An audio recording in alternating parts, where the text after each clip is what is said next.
Have kicker Tyler Bass return to practice with the team on Thursday and be ready to play this weekend in the team's final preseason game against the Tampa Bay Buccaneers.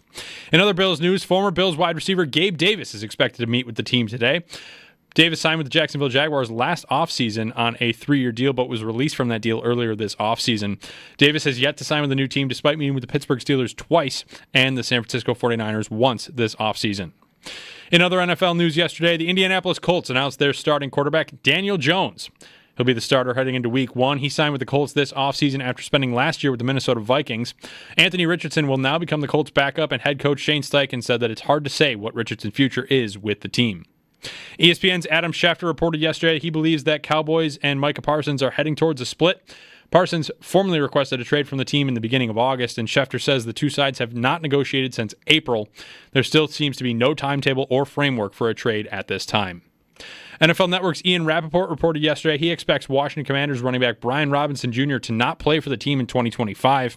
Robinson was the starter for the Commanders last season, but has fallen out of favor with the team this training camp, as it appears the team is searching for a cheaper option at the position.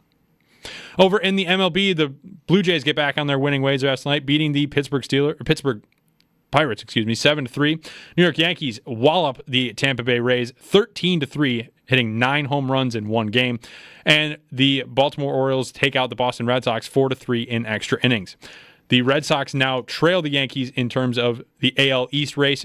Blue Jays still sit atop that race. The Yankees are 5 games back. The Red Sox now 6 games back. That's your Paddock Chevrolet Sports Update. Paddock Chevrolet, celebrating 90 years of being your hometown dealership. I'm Josh Schmidt for WGR Sports Radio 550.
Fortunately for Jeremy, he has a trophy now from golf. He doesn't need the handicap Not question just Jeremy. in his life. Yeah, I was going to say, Jeremy's out today. Insert another golfer with hardware. The seed of winners right here. Maybe I should sit there. Maybe you should sit there. It doesn't rub off. I'm out of tournaments. This year anyway. Doesn't rub off. I got nothing left. Nothing left to go in. Nate Geary's in for Jeremy today. We got a little Gabe Davis fest maybe because he's in town, we think, today visiting with the Bills. We got a lot to get to. It's Jeremy and Joe. Jeremy is off. Hard Knocks last night. Do we have to start, though, with... I think Owen is ready to go off on something Nate brought up before we got in here. That is a food-related question about ordering the same thing over and over and over and over and over and over and over in, like, days in a row. Yeah, it's like... So what is this now? You have ordered the same meal 4 days in a row for lunch at the same the same place? Yeah, not only the same place, but like the same location. It's a chain, but same location. The same location. And you're just gone every day to get and like a minute before we go in there, it's like, I might do it again today. It's not really at this point a might thing. It's just something. You're going to do it again today. Yeah. Have you ever done this? Even 2 days in a row? Like, definitely had to. The thing I had yesterday was so good. I'm going to do the exact same thing. And then you just find yourself in a cycle of... You're fixated, and then it's over. And you can't even... There's like nothing you're a drug addict at that point. There's nothing you can do over about for it. you. Yeah. You said that, and you couldn't hear me, but I think I might have shook the walls in here with... We tested how soundproof that room really was. Really. I mean, I my arms were in the air. I was celebrating like I had just. I don't even know. It was incredible. Those sandwiches rock. Yeah, and it's unavoidable. And I fight with people all the time about steak sandwiches. Steak sandwich. Steak 4 sandwiches. days. This is going to be 4 days in a row. Or you're already at Today 4 days will be in a row? 5. Today will be 5. Yeah. Just make it a week. Nate. 5 days in a row. That can't possibly be good for you. Oh, it's No. It's better than getting a cheeseburger 5 straight days. This is almost that. Kinda. Is it? As long as you're not getting fries, maybe it's close. yeah, maybe the. I haven't gotten the cookies every day. Okay. Well, But I not every day. could've. How many of the 4 days then have you gotten? The 2, 3? Half. Half of them. Yeah, right down the middle. See, that's perfect. this is becoming almost like a modern version of the Super Size Me challenge, where he's just like, I just want to see what happens. Should we do a calorie Just want count? to see what happens. If I just eat steak subs every day for a month, what happens? Should we do a calorie count? I mean, hey, you said it's better than eating a cheeseburger. Yeah, I mean, we could. I do get a giant, and I eat the giant every time. You Your can't dad, not get the giant. Owen's like Bulldog. I had this conversation. Him splitting up a sub that gets cut into 4s for multiple days. You can't do that with a hot steak sub, frankly. Oh, he will. Really? I think. yeah. Can I ask What a how does he psycho. do it? Does he eat it cold? Yeah. Yeah. He's. Okay. You guys, I know you guys have known my dad a long time. Yeah. He's my dad. He is a freak. That's like, I get it if you have an Italian sub with a bunch of cold Italian meats. Josh, make sure you clip that. But like, you can't, like when there's oil on a sub, you can't have it for multiple days. The integrity of this. This is not just subs. This is anything I edible. don't even eat leftovers. All he Any eats leftovers? is leftovers. When that's not totally true. Like leftovers that I'm like designed to like feed me for a couple of days, like meal prepping. Yeah. I don't necessarily consider that leftovers, but it's kind of leftovers. When I'm out at restaurants and I don't finish my meal, I do ask for a box because it feels impolite to leave food. If you, but then I don't eat it. You know what? This is a good point that I actually thought about recently. Is I don't want to take these leftovers home. I'm not going to eat this. There's an obligation. But there's enough left on my plate where if I say no to the box, then I feel like I am insulting the restaurant. The chef's or the gonna chef, come out like, and spit on hey, you. Yeah. this was so gross. Not only am I only eating half of it, I don't even want to take it home. Right. I can't even That's how bad it was. give you the satisfaction of I'll take this home and throw it out there. But I'm not even saying it was bad. I just might Right. not. I just might not want it the next day. Like there are certain things I don't like as leftovers. I don't like anything like I don't like pasta, like sauce or like penne the next day. Like no, I don't. I don't really want a steak the next day. Unless I've got grand plans, unless there's enough that I could be like, okay, I'm going to make steak and eggs. Yep. But then that has to be a Sunday. There has to be it's a very specific scenario that has to play out for me to use leftover beef. 100%. It's got to be Saturday night. I got to have no plans the next day. I got to have eggs already, like right away. That is it's a chore. That's 2 weekends of the year that's happening. I think air fryers have changed the game with I was this, though. just A little going to bit. say Like that. you used to take home chicken wings and you're like, how am I going to heat these up? Then you throw them in an air fryer and it's like they're brand new. I still definitely do not bring home With chicken. your leftover steak sub, I think I would be throwing that in the air fryer. Can I just 100%. let me just say something? There's definitely no leftover of that sub. Just so we're clear, yeah, the Giants getting taken down. And they're the giant. It is in fact giant. It's yes. a big Do sub. we want? But, like, do you want the ridiculous. calorie? I got the calorie. Sure, count. let's send it. Oh gosh. This says on average, Oh, this is gonna be bad. 1,189 calories. Oh, that's not terrible. That's not as bad as I thought it was Right, going because to be. I'm gonna eat breakfast this morning, and then I don't really eat for the rest of the day, and then I eat dinner. Okay. You're still eating 3 meals a day though. Are you you're eating like a true breakfast? You're just eating like something little. Yeah, I mean, Because today I don't touch anything usually before like 11 a.m. I'm kind of eating a true breakfast today because I woke up and I was hangry. I thought he was about to give us something in the 2000s. I was ready for a 2,500 bomb. Yeah. I It's feel just yeah. you're gonna vindicated. die tomorrow. I feel vindicated. I'm probably gonna get it for a couple more days. I might go get it today now. Like when I discovered how many calories are in a like a bloomin' onion for the first time. Yeah. And Can't be good. it's like 3,000. What? It's like the most unhealthy thing you could ever order anywhere. Yeah. It's bad. Yeah, it's bad. So I guess it's not that high. So I'm feeling good. I've actually never felt better. well, Nate's gonna be living off the high of another steak sub on the way later today for the entire show. It's getting today. me through. Yeah. That you got no idea the power that wields, guys. They may never know. I don't. See, it's up to them. I feel like you got to have the kind of ADHD where like you do things on repeat. Like if I like a new album, I'll just listen to that new album for 4 months. Okay. Nonstop. Yep. 4 months. Sure. Sometimes okay. more. Sometimes more. Okay. This is all crazy. Like to me. when Bulldog introduced me to the war on drugs, that was a 9-month. Yeah. It's all I listened to. 100%. So Yeah.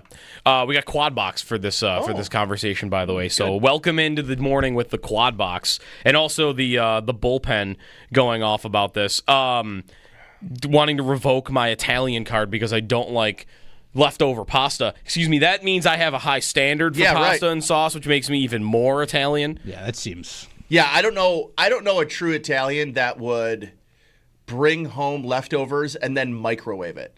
Oh, no. I'm pretty sure that is sacrilegious. See, that would be another thing I'd want to try to throw in the air fryer, but how am I going to put pasta in the air fryer? Pasta in the air fryer. It would like bake it. It'd almost become like a. But that could be good. It would be that's true. such a mess You're after. just not gonna like, do that. Yeah, just They that. make those little like paper boats that you can put in them. Yeah. Like, there's like air fryer liners. All you got to That'd do be a is disaster, the bulldog move is zap it in the microwave for 8.5 minutes and just. On like medium heat. No, just as hot. I swear, I should wear a video camera on me one day. You should document some of bring this. you guys around. This psycho behavior. I think we need a new recurring segment on the show, which is Owen tells us things about Bulldog we didn't know already. Yeah. I think this is a great potential. There's a lot of potential. Yeah. So to the Bills, did we watch Hard Knocks last night? So episode 3. Yeah. Did you agree with everybody that it was the best one? That it was the best one? Because I saw a lot of that on social media after that. Hey, this was the best one. This was the best. It was they told a story throughout it. You got a scene in Brandon Beane's office. Yeah. While they didn't give a lot in that, it was the first time like, we're going into Beane's office. Because I know they don't have cameras in McDermott's office, so they're not going to do that. And you got a little bit of reaction there to the Cook thing. So maybe a little bit more happened in this there's third been episode. way less Beane than there was Shane. Oh, well, the Shane thing was an off-season Hard Knocks. So I think that was true. That was on purpose, I think.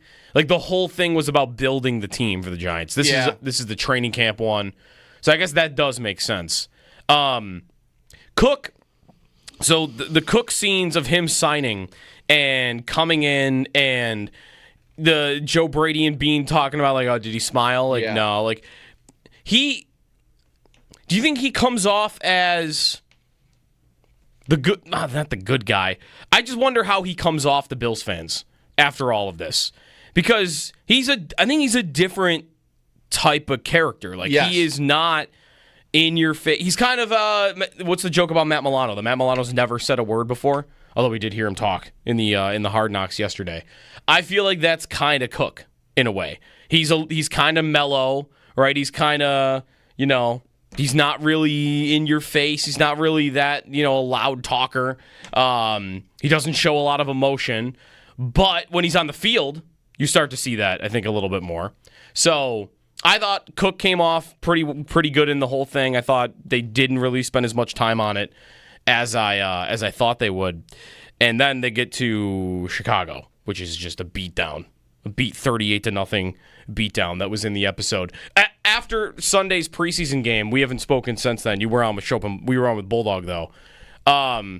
Did you consider that a big deal that they got smoked like that on Sunday? No, I guess not really the outcome. Probably the overall outcome. No? But like individual things? Piled on to what I think it was Derek and Zach talking about this in pregame when I was coming in to do halftime and postgame. And it was essentially along the lines of, I just want to see Cole Bishop make a play, like a pass breakup. A tackle for loss, something that could just say, okay, we're good. And since the coaches fanned the flames of it. that's what happened yesterday. And I thought it was interesting to hear McDermott say what he said about the safety position and not really give anything to Cole Bishop. I mean, saying yesterday that we are looking for the guy to play next to Taylor Rapp. The problem is they acted all offseason as if they were giving him this job. Mm-hmm. So by reneging a little, which is kind of what they're doing, I think it brings a larger question to the forefront, which was, why didn't you do more to insulate that room in the offseason? Right. Well, again, that would go as a criticism on Bean, I think, because at the moment the coach doesn't if the plan was, you know what? Let me tell you this. Second round pick. I don't think it's on Bean because he cares about safeties. He was a safety. McDermott was. If he felt he needed a safety, there'd be a safety in that room. Mm-hmm. But they brought back Damar Hamlin, who everybody universally agreed they needed to upgrade from. Mm-hmm. They agreed they needed to upgrade from. And then they brought in Derek Forrest, who's, an afterthought's not a strong enough word for what he's been. No, I don't even know if he makes the team. Make the team. He's not going to make the practice squad. I don't even know what number he is. I went to practice multiple times. You were at practice. Do you know what number he is? I can't tell you for sure now what his number is. I think a little of it says, have I even seen him on the field in the fourth quarter of games? I don't think I have. Is he hurt?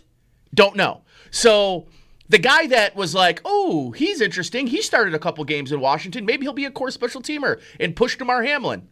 Nonsense. Just completely irrelevant. Mm-hmm. So now I'm sitting here saying, a little bit was like, okay, well, maybe it's on Bean. Maybe he's got the roster construction. But you know what?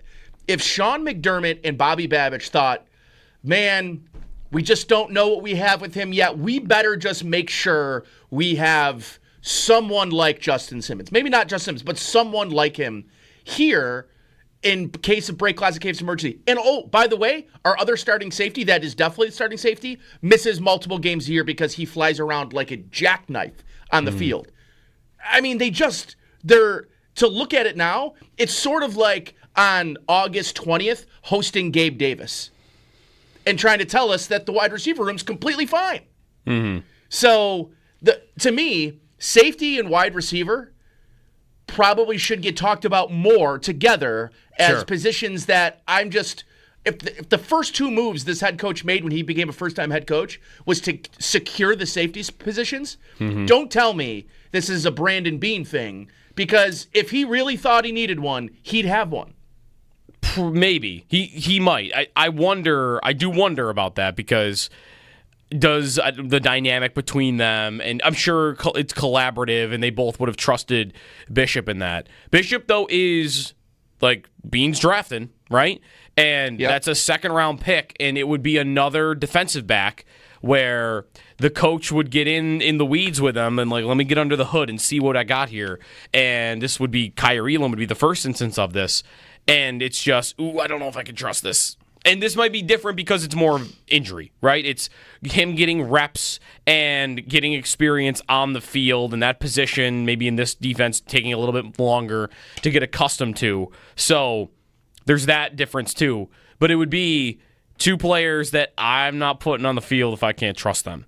And you drafted them. Yeah. And you drafted them high, and I got to put, maybe the fifth-round rookie in there.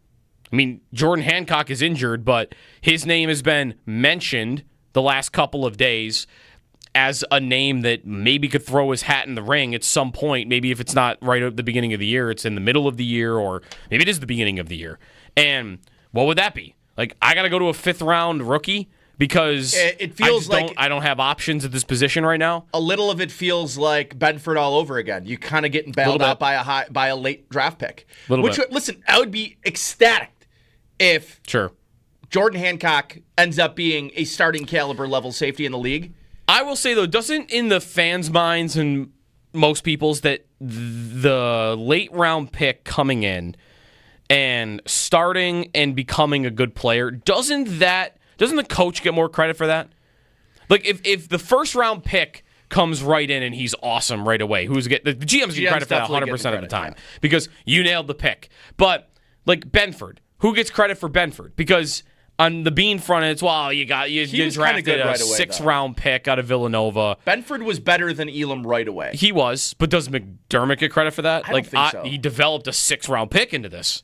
You know what I mean? I still think Bean gets credit for finding the player. Okay.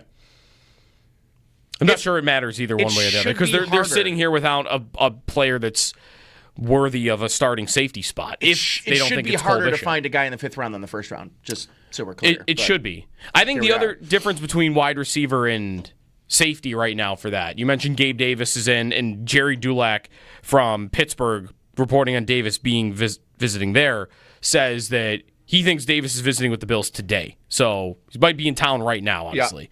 Yeah. The difference to me is, right now, the concern on those two positions, safety, it is who's on the field all the time is the question. And that's important. That's a starter. That is a guy that is important to the structure of the defense, that you just don't even know who that guy is at all.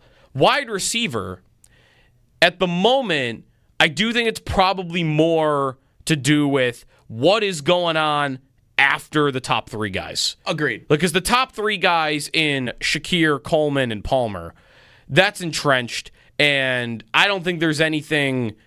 There's no negative feelings about any of those 3 right now, other than just Shakir is dealing with the injury, right? Yep. But it's, oh man, Samuel can't get on the field, and Elijah Moore is dropping passes in the preseason, and do we really trust Tyrell Shavers to be on the active roster? And I think that's interesting, and I think you'd want to have guys you can count on as the 4, 5, and 6 in a receiver core, because those guys play. Those guys play some.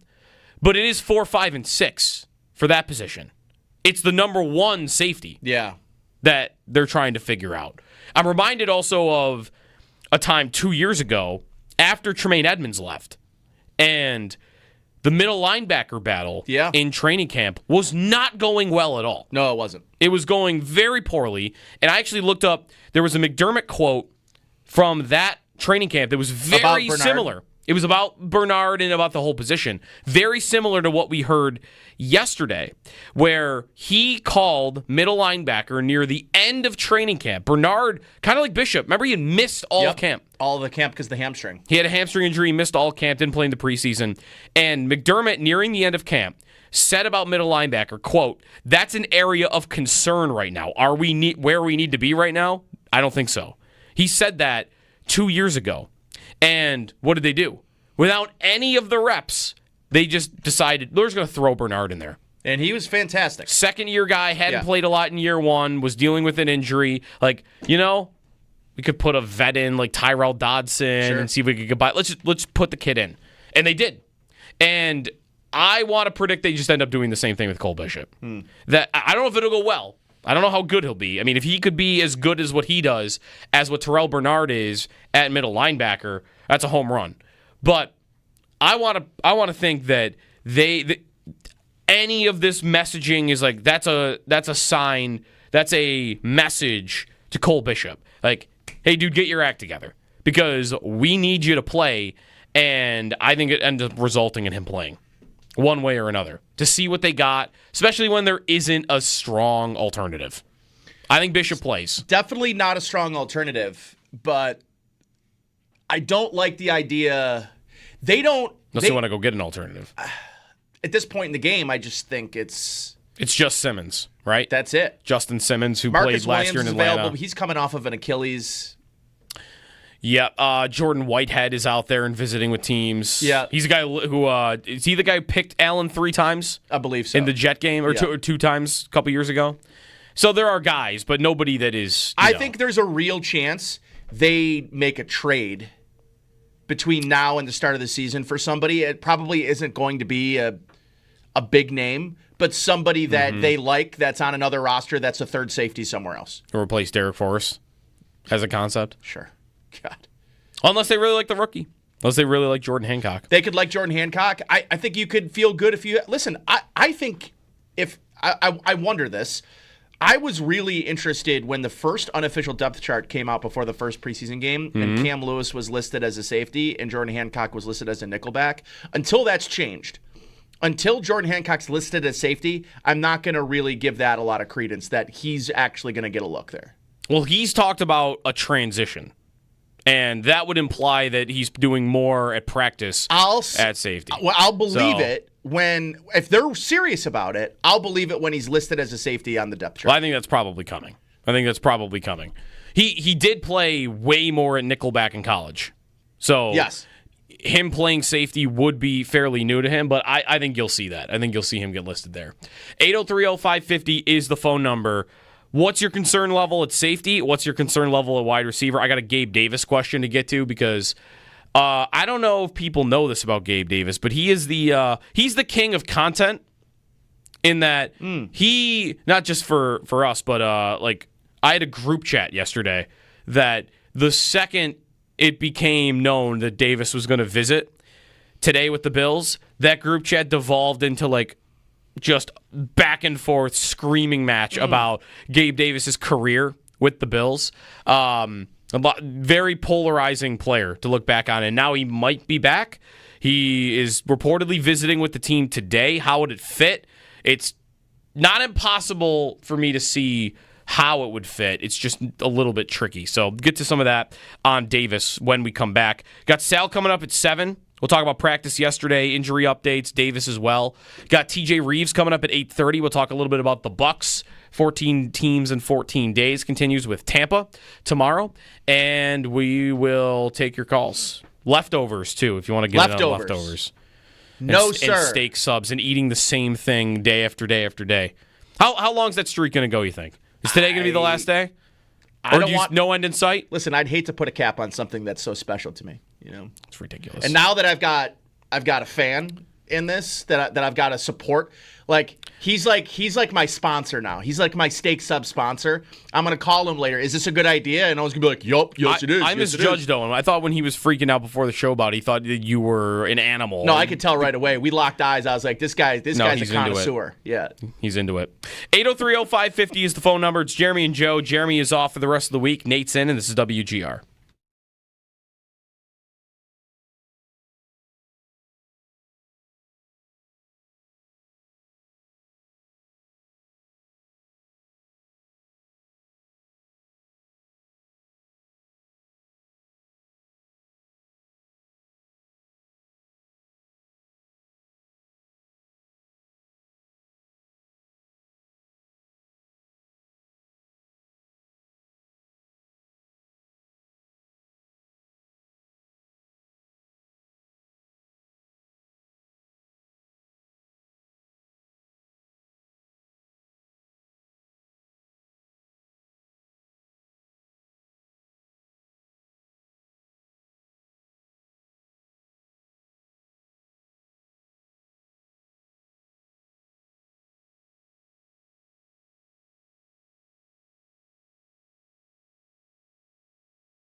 I'm reminded also of a time 2 years ago after Tremaine Edmonds left, and the middle linebacker battle in training camp was not going well at all. No, it wasn't. It was going very poorly, and I actually looked up, there was a McDermott quote from that training camp that was very similar. It was about Bernard and about the whole position. Very similar to what we heard yesterday, where he called middle linebacker near the end of training camp. Bernard, kind of like Bishop. Remember, he had missed all of camp. All of the camp because of the hamstring. He had a hamstring injury, missed all camp, didn't play in the preseason. And McDermott, nearing the end of camp, said about middle linebacker, quote, "That's an area of concern right now. Are we where we need to be right now? I don't think so." He said that 2 years ago. And what did they do? Without any of the reps, they just decided they're just going to throw Bernard in there. And he was fantastic. Second-year guy, hadn't played a lot in year one, was dealing with an injury. Like, we could put a vet in like Tyrell Dodson and see if we could get by. Let's put the kid in. And they did. And I want to predict they just end up doing the same thing with Cole Bishop. That I don't know if it'll go well. I don't know how good he'll be. I mean, if he could be as good as what he does as what Terrell Bernard is at middle linebacker, that's a home run. But I want to think that any of this messaging is like that's a sign, that's a message to Cole Bishop. Like, hey, dude, get your act together because we need you to play. And I think it ends up resulting in him playing one way or another to see what they got, especially when there isn't a strong alternative. I think Bishop plays.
Bills back out at practice yesterday. 6 players didn't practice, including Khalil Shakir, Cedric Van Pank-Ranger, Max Harrison, Jordan Hancock, Keontae Jenkins, and Tylen Grable. Bills head coach Sean McDermott spoke to the media beforehand. If you want to hear what he had to say, you can listen on demand on our website, WGR550.com. In other Bills news, former Bills wide receiver Gabe Davis is expected to meet with the team today. Davis signed with the Jacksonville Jaguars last offseason on a 3-year deal, but was released from that deal earlier this offseason. Davis has yet to sign with a new team despite meeting with the Pittsburgh Steelers twice and the San Francisco 49ers once this offseason. In other NFL news yesterday, the Colts announced their starter, Daniel Jones. He'll start over Anthony Richardson. Colts head coach Shane Steichen said it's hard to say what Richardson's future is with the team at this time. ESPN's Adam Schefter reported yesterday he believes the Cowboys and Micah Parsons are headed towards a split.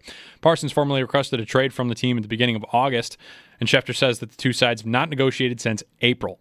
And NFL Network's Ian Rappaport reported yesterday that he expects Washington Commanders running back Brian Robinson Jr. to not play for the team in 2025. He was the starter for the Commanders last year, but has fallen out of favor with the team as it appears they're going for a cheaper option. And in baseball last night, the Blue Jays take out the Pirates 7-3. The Yankees whomp the Rays 13-3. And the Orioles take out the Red Sox 4-3 in extra innings. Those are your Paddock Chevrolet sports headlines. Paddock Chevrolet, celebrating 90 years of being your hometown dealership.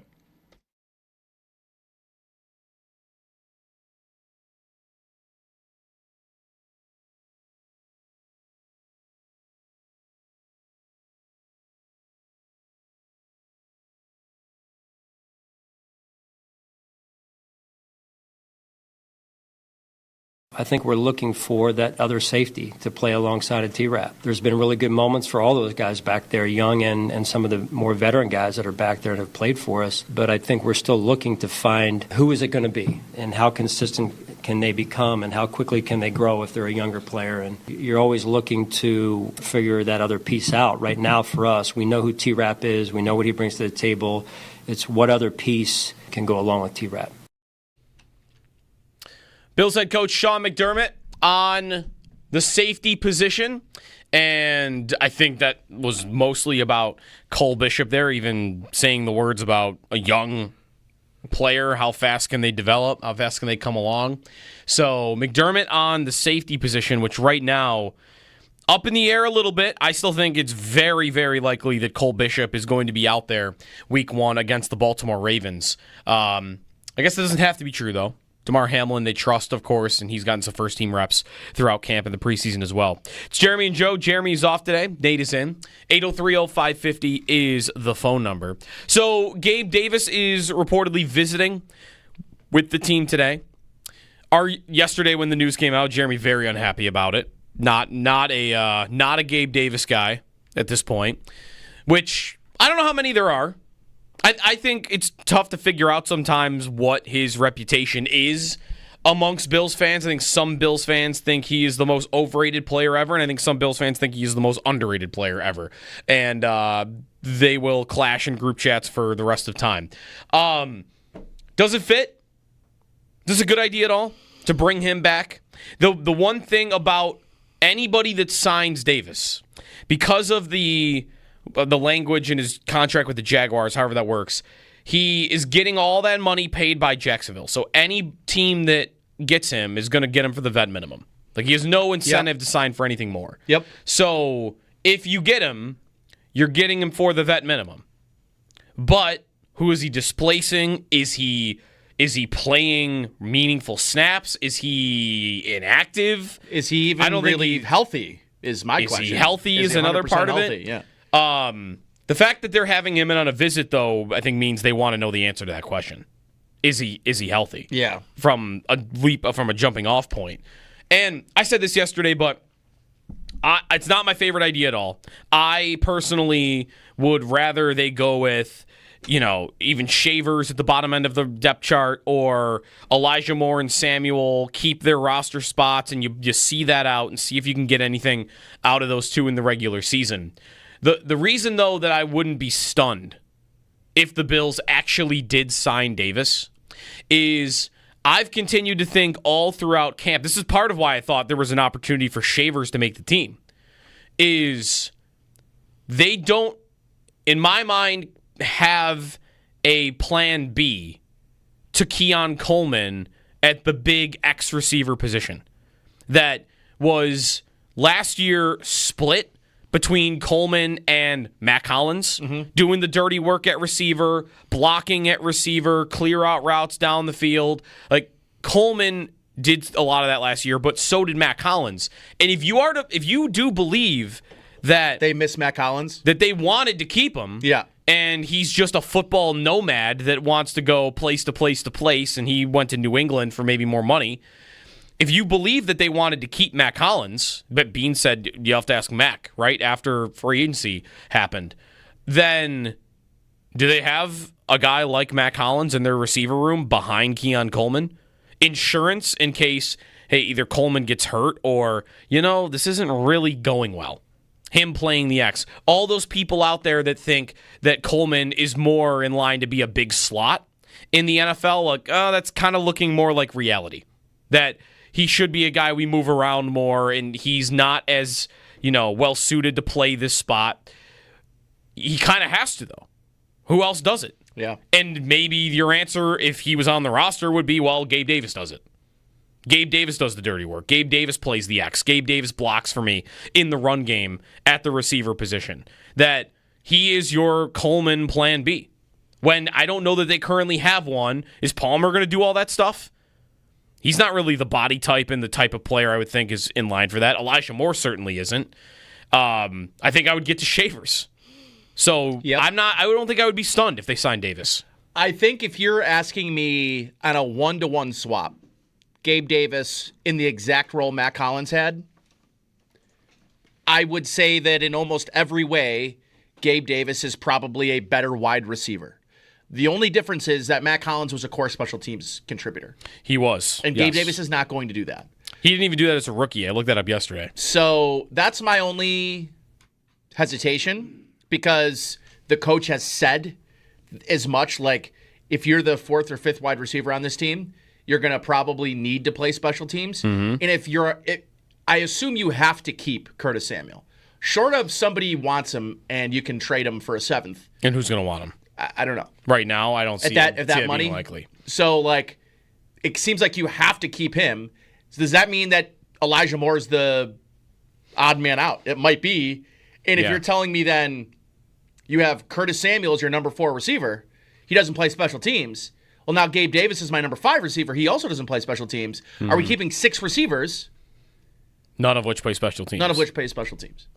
And none of which... Yeah. And then we still haven't even talked about, okay, well, then where's the kick returner coming from? Right, which Laviska Shenault has gotten a lot of run at that. Yep.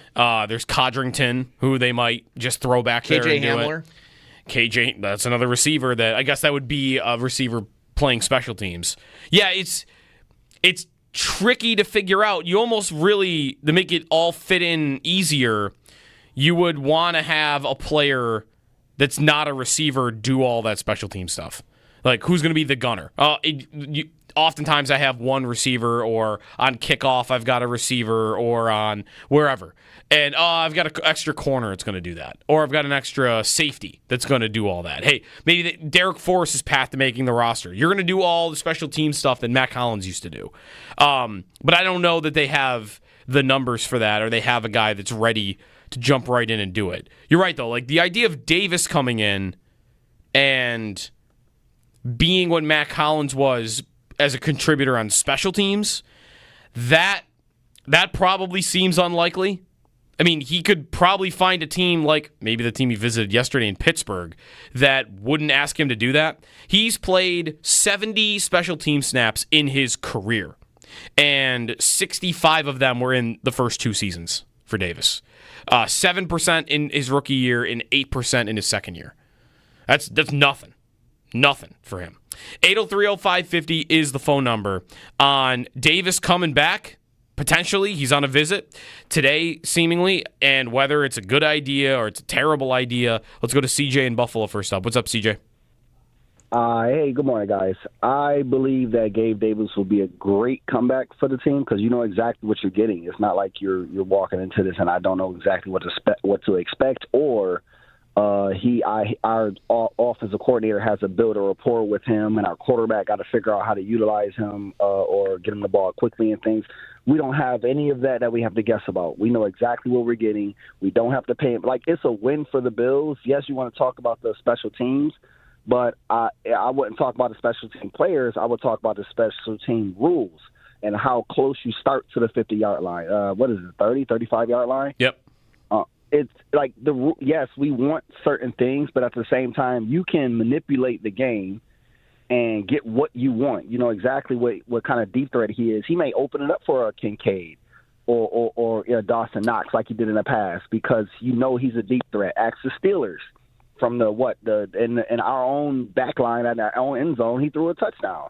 He's deceptively fast. And we need things like that. So was Matt Collins. He was our deep threat last year, which was crazy. That blows my mind. But we need that in our offense, especially he's coming to an offense where Josh Allen actually has an offensive line now. He didn't have that the last time we had Gabe Davis. Not to this extent, at least. I think it changes a lot on top of the run game. I think Gabe Davis with his blocking, play action works a lot. There's a lot of positives to bringing Gabe Davis back that outweighs the negatives.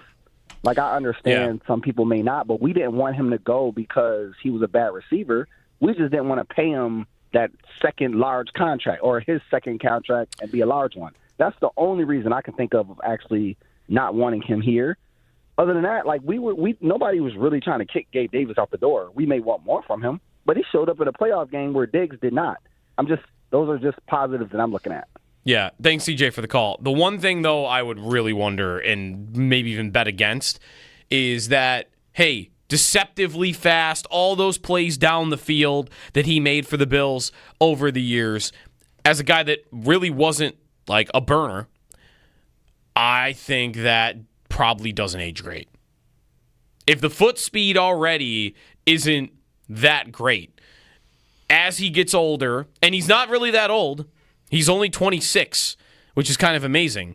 But he's had a couple of injuries, and even a small, marginal decrease in speed for a guy like that is not a burner, and it lives off downfield routes, I think that can be a death sentence to a player like that. He was kind of the jump ball guy that's not really that good at jump balls, to be honest. That too. Right. That's what they've got Keon Coleman for. By the way, they also had basically the exact same offensive line in 2023. They just had Mitch Morse at center and Ryan and Connor McGovern at guard instead of center. Just that's true. Clear. I mean, it's basically the exact same offensive line. Yeah. He did show up in a playoff game. He did. He did show up. And it probably hurt him and how he was projected for the rest of his career. Yeah, I mean, that's definitely right. That's definitely right. I mean, the expectation of it still will go down in history as one of the greatest performances in a Bills playoff game ever. So it is legendary in that sense. I want to get to more on the contract part of it and how it ended because, like, nobody wanted to kick him out the door. Well, listen, when you know what his market is going to be, that's the same thing. You know what he's going to cost. You know what he's going to come close to costing. And the Bills, I thought rightfully so, didn't value him the way that the Jaguars did at that time, which was, I still think, a crazy number to pay a guy like that. 803-0550 is the phone number. On Davis potentially returning, how it fits in with the receivers. We get some more safety stuff. We got a caller on that when we come back as well. Sal's coming up at 7. Joe DiBiase, Nate Geary, here on a Wednesday morning here on WGR.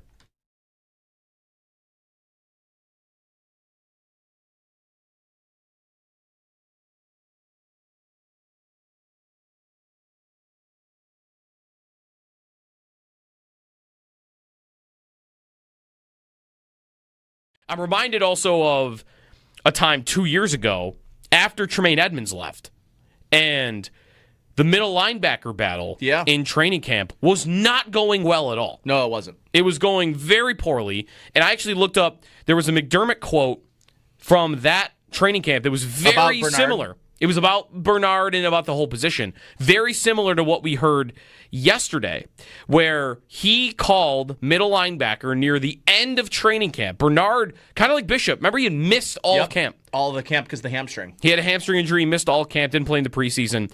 And McDermott, nearing the end of camp, said about middle linebacker, quote, "That's an area of concern right now. Are we where we need to be right now? I don't think so." He said that 2 years ago. And what did they do? Without any of the reps, they just decided they're just going to throw Bernard in there. And he was fantastic. Second-year guy, hadn't played a lot in year one, was dealing with an injury. Like, we could put a vet in like Tyrell Dodson and see if we could get by. Let's put the kid in. And they did. And I want to predict they just end up doing the same thing with Cole Bishop.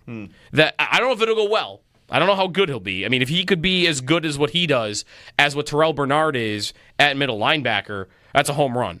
But I want to think that any of this messaging is like that's a sign, that's a message to Cole Bishop. Like, hey, dude, get your act together because we need you to play. And I think it ends up resulting in him playing one way or another to see what they got, especially when there isn't a strong alternative. I think Bishop plays.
So Gabe Davis is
Get ready for the inaugural Back Tee Golf Classic, Monday, September 29th at Gowanda Country Club. Full day of golf, community giving back with a car giveaway on a par 3 hole-in-one, a $10,000 cash prize, putting contests, raffle, silent auctions, plenty more.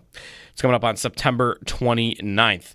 All proceeds will go to the Spina Bifida Clinic at Oshai Children's Hospital. Spots are limited, so register now. BackTeeGolfClassic.com to help make a difference. And let's go to the phone lines. 803-0550. Got to get to the Colts, what they decided to do yesterday, which I think is ridiculous. But on the Bills, Justin and Oneata is next. What's up, Justin? Good morning, guys. First, I just want to say I don't think Gabe Davis would be a good fit. He got a lot of his work because Steph Diggs attracted a lot of attention. So with him gone, I don't like it. But I really wanted to talk about safety. Mm-hmm. I think we could kind of do the Kyle Hamilton, and if Trey doesn't seem to be doing as well as corner speed-wise, move him back to safety along wrap. He still knows the defense, and I think that would just kind of, like, one, save like a roster spot, but it's also someone that already knows the system, and would probably save us doing a lot of extra headache. This would be for who? To come? So move Trey White to safety. To safety. I would imagine that we're past the point of having that even be a consideration, if it ever could be in the first place. Listen, some guys do it. It happens. Corners moving to safety does happen in the NFL. Generally, it's more late in guys' careers, although like Aaron Williams did do it at one point for the Bills. But Trey White doing it now on August 20th when the other corner, Hairston, is injured. No, I don't think so. It just feels like this is where I was going earlier with it's not good that this is the conversations we're having about their safety. No, position. it isn't. It's not good. You know what's funny? Justin having that thought, I don't think it's wrong to be like, let me try to get creative and think about like the ways they could do this. I just think it doesn't make sense time-wise. The guy, I did think a couple days ago, because when he first got here, it was mentioned by either him or maybe somebody who had covered him before of this guy thinks he could play safety late in his career to make his career last. And that was Rasul Douglas. He's not done it, though. And again, if you were going to have him do it, I think you would have wanted to start that process months ago. Yeah.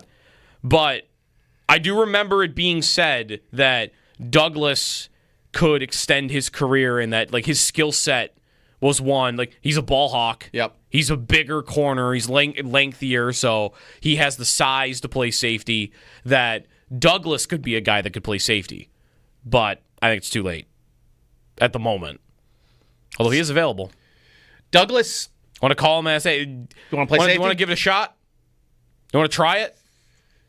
He's got to be a new number now, though. I think that throws off the vibes. Why? Who's got 31? Or you just wouldn't give it to him as a safety? No, Hairston. Hairston is 31, right? Yeah.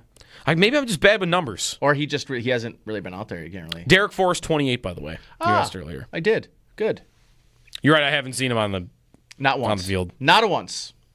803-0550 is the phone number. Sal coming up next on the Davis visit, on the safety room, McDermott's comments, practice yesterday. All coming up. Sal Capaccio joins the show after this here on WGR.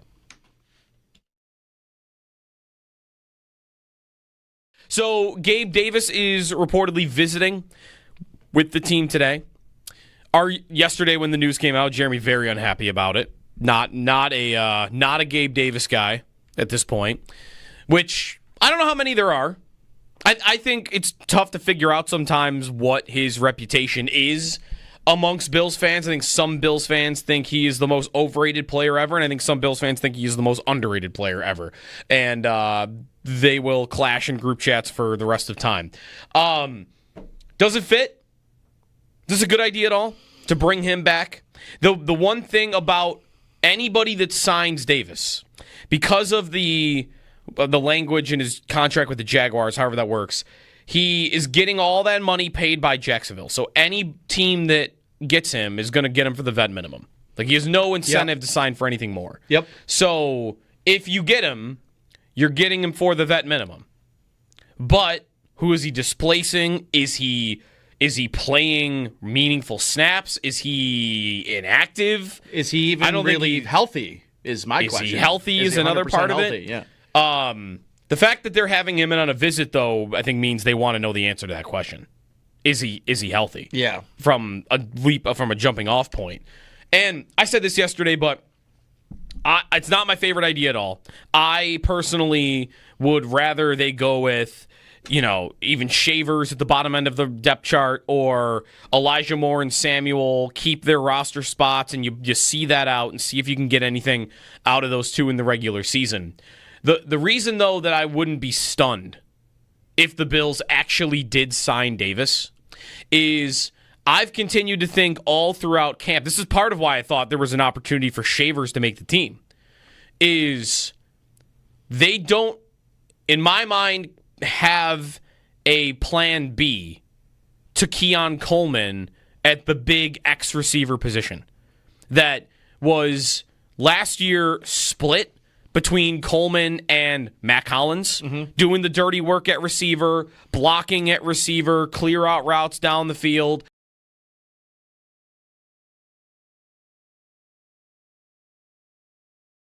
I'm reminded also of a time 2 years ago after Tremaine Edmonds left, and the middle linebacker battle in training camp was not going well at all. No, it wasn't. It was going very poorly, and I actually looked up, there was a McDermott quote from that training camp that was very similar. It was about Bernard and about the whole position. Very similar to what we heard yesterday, where he called middle linebacker near the end of training camp. Bernard, kind of like Bishop. Remember, he had missed all of camp. All of the camp because of the hamstring. He had a hamstring injury, missed all camp, didn't play in the preseason. And McDermott, nearing the end of camp, said about middle linebacker, quote, "That's an area of concern right now. Are we where we need to be right now? I don't think so." He said that 2 years ago. And what did they do? Without any of the reps, they just decided they're just going to throw Bernard in there. And he was fantastic. Second-year guy, hadn't played a lot in year one, was dealing with an injury. Like, we could put a vet in like Tyrell Dodson and see if we could get by. Let's put the kid in. And they did. And I want to predict they just end up doing the same thing with Cole Bishop. That I don't know if it'll go well. I don't know how good he'll be. I mean, if he could be as good as what he does as what Terrell Bernard is at middle linebacker, that's a home run. But I want to think that any of this messaging is like that's a sign, that's a message to Cole Bishop. Like, hey, dude, get your act together because we need you to play. And I think it ends up resulting in him playing one way or another to see what they got, especially when there isn't a strong alternative. I think Bishop plays.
Good morning. The Bills back out at practice yesterday following their preseason loss to the Bears on Sunday. 6 players didn't practice, including Khalil Shakir, Cedric Van Peren-Granger, Max Hairston, Jordan Hancock, Keontae Jenkins, and Tylen Grable.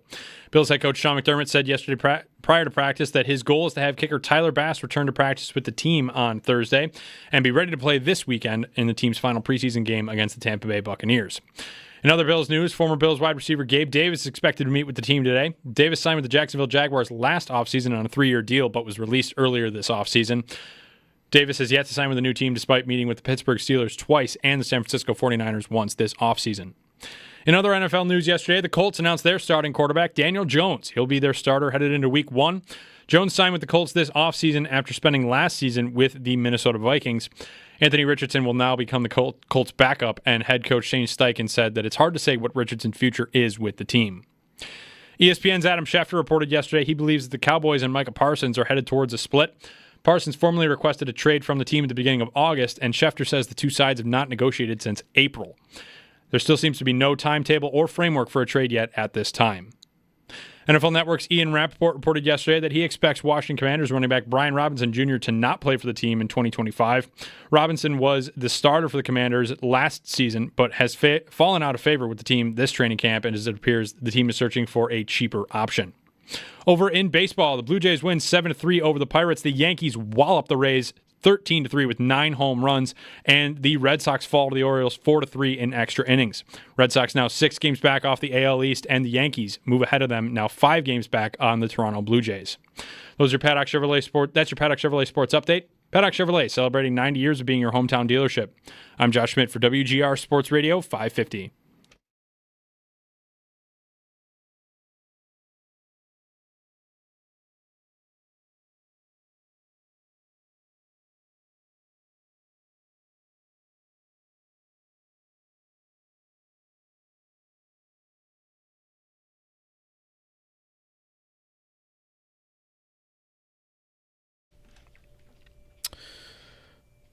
Sal Capaccio now on the West Her Hotline. Good morning. It's Jeremy and Joe. Jeremy is off. Nate Geary is in this morning.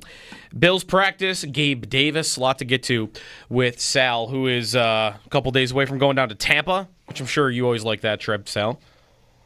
Yeah, I do. Good morning to you, by the way. Happy National Radio Day to you guys. It's National Radio Day. All right. See, yeah. Awesome. I want to make sure you got that in there. You can talk a little bit about how great radio is. I love radio. It's great. It's a chance to kind of just talk about what's going on with the Buffalo Bills. And yes, this weekend, Tampa. I do like the trip because I have friends down there, and I live not too far south, like maybe an hour and a half south of there overall. But, these trips are quick, though. They're business trips, right? I mean, right, I know people joke about that, but it's true. It's a business trip. We're not there very long. You get an evening in there, and it's going to be in and out, not like Chicago. Chicago last week was you fly in on Thursday, you got the joint practice Friday, you have all day Saturday, you have all day Sunday, the game. So another night game, though, on Saturday. Yeah, Saturday night, 7:30 for the Bills and the Bucs, who they also will see in the regular season, which is not normal. I'm not saying it's never happened, but I feel like that's not something you see every year. It's interesting. So I actually reached out to Mike North, and I asked him about this when this happened. And I said, why would these two teams play in the preseason when they also play in the regular season? Now, I don't know if you guys remember, this happened in 2018 for the Bills. Josh's rookie year, A.J. McCarron was a quarterback, the comeback against Chicago. Remember the preseason? Yes. Yep. That same year, they played the Bears in Buffalo. And that was the last time that happened. So I asked Mike North, I said, do teams schedule? I thought that teams had a say in preseason. He said, no, it's still the league. The league does all of it. He said, really, it comes down to travel a lot of times for preseason, which is odd because this is a longer flight. So, Buffalo to Tampa is like 3 hours, right? It's a longer flight than, it's not an East Coast, Northeast city. But he said they really didn't. They don't. It's the third preseason week. They don't play till later in the season, which is true. It's mid-November. But I just found it interesting, and I agree with you that they wound up matching these two teams up in the preseason. But yeah, that's the league's doing. Yeah, I also would think any year they played the Lions in the regular season, that would have been doubled up because forever, obviously, they played the Lions like every year in the preseason, but that finally ended a few years back. So I'm sure it's happened even more than a couple times. So yesterday at practice, I want to get to Gabe Davis with you as well a little bit later, but McDermott making his comments about the safety position. It seemed very, I think you wrote it this way, matter of fact when he was talking about the position, and you don't often hear him be so direct, I would say, about what's going on at a position battle. I agree, and I really like what you brought up this morning about Terrell Bernard.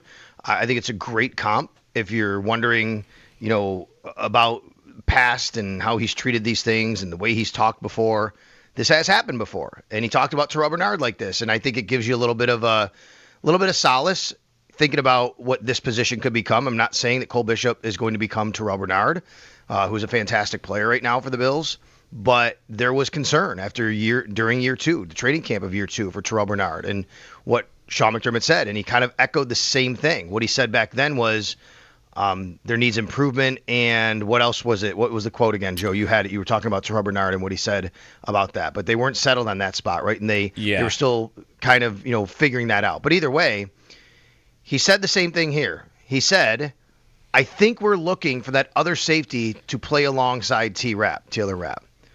And then he went into some good moments. Obviously, you got guys that are back there, young guys, veterans, but how quickly can they grow if they're a younger player? Always looking to figure that other piece out. Right now for us, we know who T-Rap is. We know what he brings. The other piece, who plays with him. So I think that's interesting. It opens the door to a lot of possibilities. Now, my first inclination is to tell you the Bills still want Cole Bishop to be this guy, right? I can't imagine they're not thinking right now, oh, my God, we're just going to move on from Cole Bishop right now. That's not going to happen. Could they have the door open for someone else? Sure. But the first candidate will be in-house, and that's Cole Bishop, that's Jordan Hancock, that's Cam Lewis, that's Damar Hamlin. Then you look outside the organization. I can't see right now a safety coming in from outside right now today and just starting week one. Maybe it could happen because you guys know what it means at that position to have to play it, to have to learn it, to have to know it, to get that chemistry. They're still hoping that's Cole Bishop. And I think that he's still going to get this. Now, what's complicating matters is I really thought Jordan Hancock could be that guy as of going in, Sunday. But he's hurt now. He's not playing this week, most likely, according to McDermott. I don't think you can now suddenly think that Jordan Hancock's going to be the starting safety if he can't even get on the field this week to play in the third preseason game. Do you think with all of this happening and him being on the field at the moment, Sal, that they still will go with Bishop, even if they're maybe not happy with how many reps he's had, and I don't even know what you would say about like what kind of camp he's had when he's out there, and whether that's also looked poor or it's just the availability. But do you think we're still headed for he's the safety on the field against Baltimore? Well, I do right now because of what I said, which is I don't know if you have any other options right now, unless you just feel that he's hurting you so much that you have to put Damar Hamlin back there, right? I mean, that would be the option. Or, oh my God, we'll just take a flyer on Jordan Hancock. See, I don't think you're going to do that. At the very least, it's okay. We're going to have to trust Cole Bishop more than Jordan Hancock because he hasn't been out there either. He hasn't been playing. He's a rookie, and he's not getting that time on task.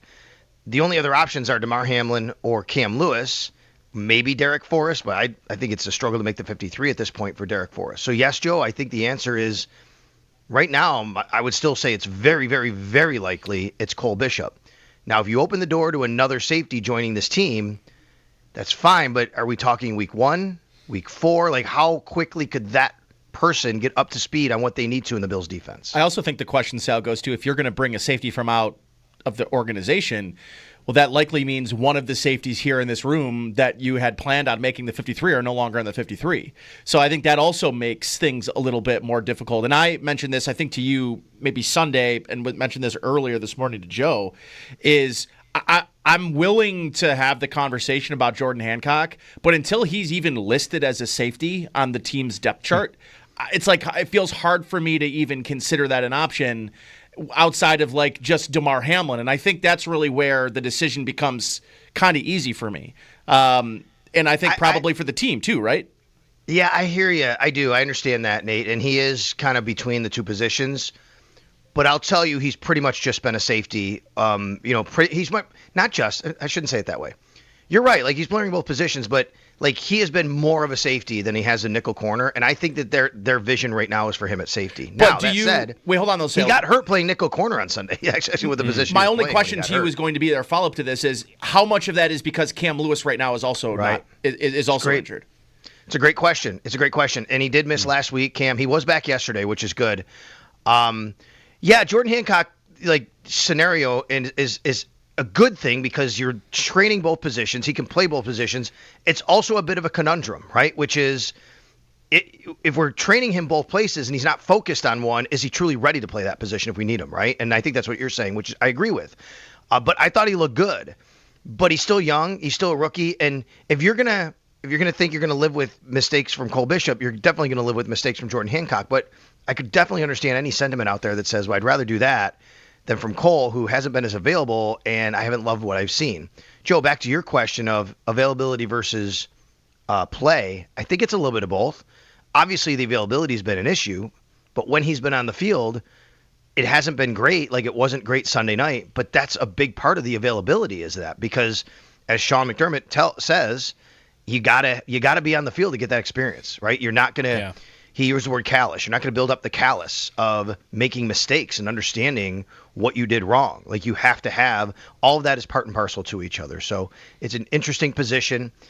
I think about going outside the organization. I know Justin Simmons' name is floated out there. I don't know. Could you afford that? What does he look for? There's a reason he's probably not signed yet, guys, right? Is he looking for too much money? Can the Bills afford something like that? And then even if, I'll go to him, go to anybody.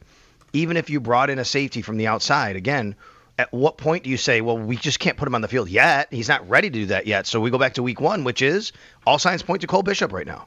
Right. Man, this whole conversation does make me think, like, man, we were so spoiled for so long with Micah Hyde and Jordan Poyer. Even Hyde, by the way, that position is interesting for, like, how guys get there. As we talk about Hancock, and I have the preseason snaps. PFF has him 48 snaps at free safety this preseason and 4 at slot corner. So it's been mostly safety when he's been on the field in these 2 games. But like how guys get to the position, we had a caller, Sal, and I'm sure you're gonna you get this on Twitter and maybe on the phones too. Like, hey, why doesn't Tre'Davious White play safety? And it's like, okay, well, we're probably months past that as a consideration. I don't want to ever be like that could never happen because you do see some corners that will make that transition. Micah Hyde was this, right? Like Micah Hyde was a nickel corner that would also play safety in Green Bay, and the Bills thought, well, we can make him a full-time safety, and obviously that bet cashed as much as any could ever cash. So like the whole Hancock conversation and guys that sometimes do both. Cam Lewis, same thing. Like I do feel like safety is one of those positions where there's a little bit more versatility from other spots. Yeah. I mean, the Tre'Davious White part of it. That's like I want you guys to just. I want anybody out there. Yeah. I want anybody out there to just do this. And this is not a knock on Tre'Davious White. It's just not his game. But close your eyes. Envision Tre'Davious White in the middle of the field playing safety and having to come up and fill run gaps and run support in the middle of the field between the tackles. Yeah, that doesn't seem. I mean, that's not what his game is. Yeah. No. Right? No, not at all. I mean, it doesn't matter if it's Taylor Rapp or Cole Bishop or DeMar Hamlin or Cam Lewis. That's what they do. Right? That's what they do. Right. That's what Jordan Poyer did. That's what Micah Hyde did. That's a totally different game.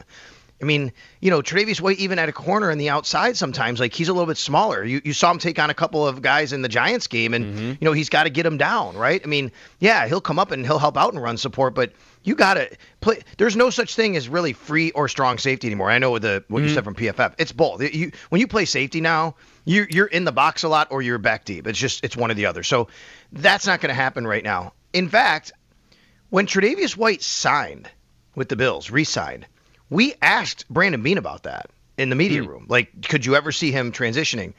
His answer was basically, yeah, we've never thought about it. It's not going to happen right now. Like, I mean, is that something that down the road, like, he didn't even open this door necessarily. Maybe he did, but he basically said, not a thought, and that's not happening. He's a corner. That's what that's what he plays. So yeah, I wouldn't go that far at all with Tre'Davious White. The other part about this is, because you brought up Jordan Poyer and Micah Hyde. I mean, I've had people ask me about Jordan Poyer.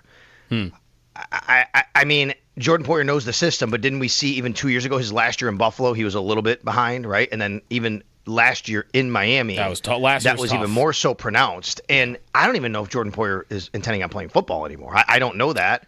I haven't seen anything about him, working out or doing whatever. I think I saw him on some retreat or something a few months ago.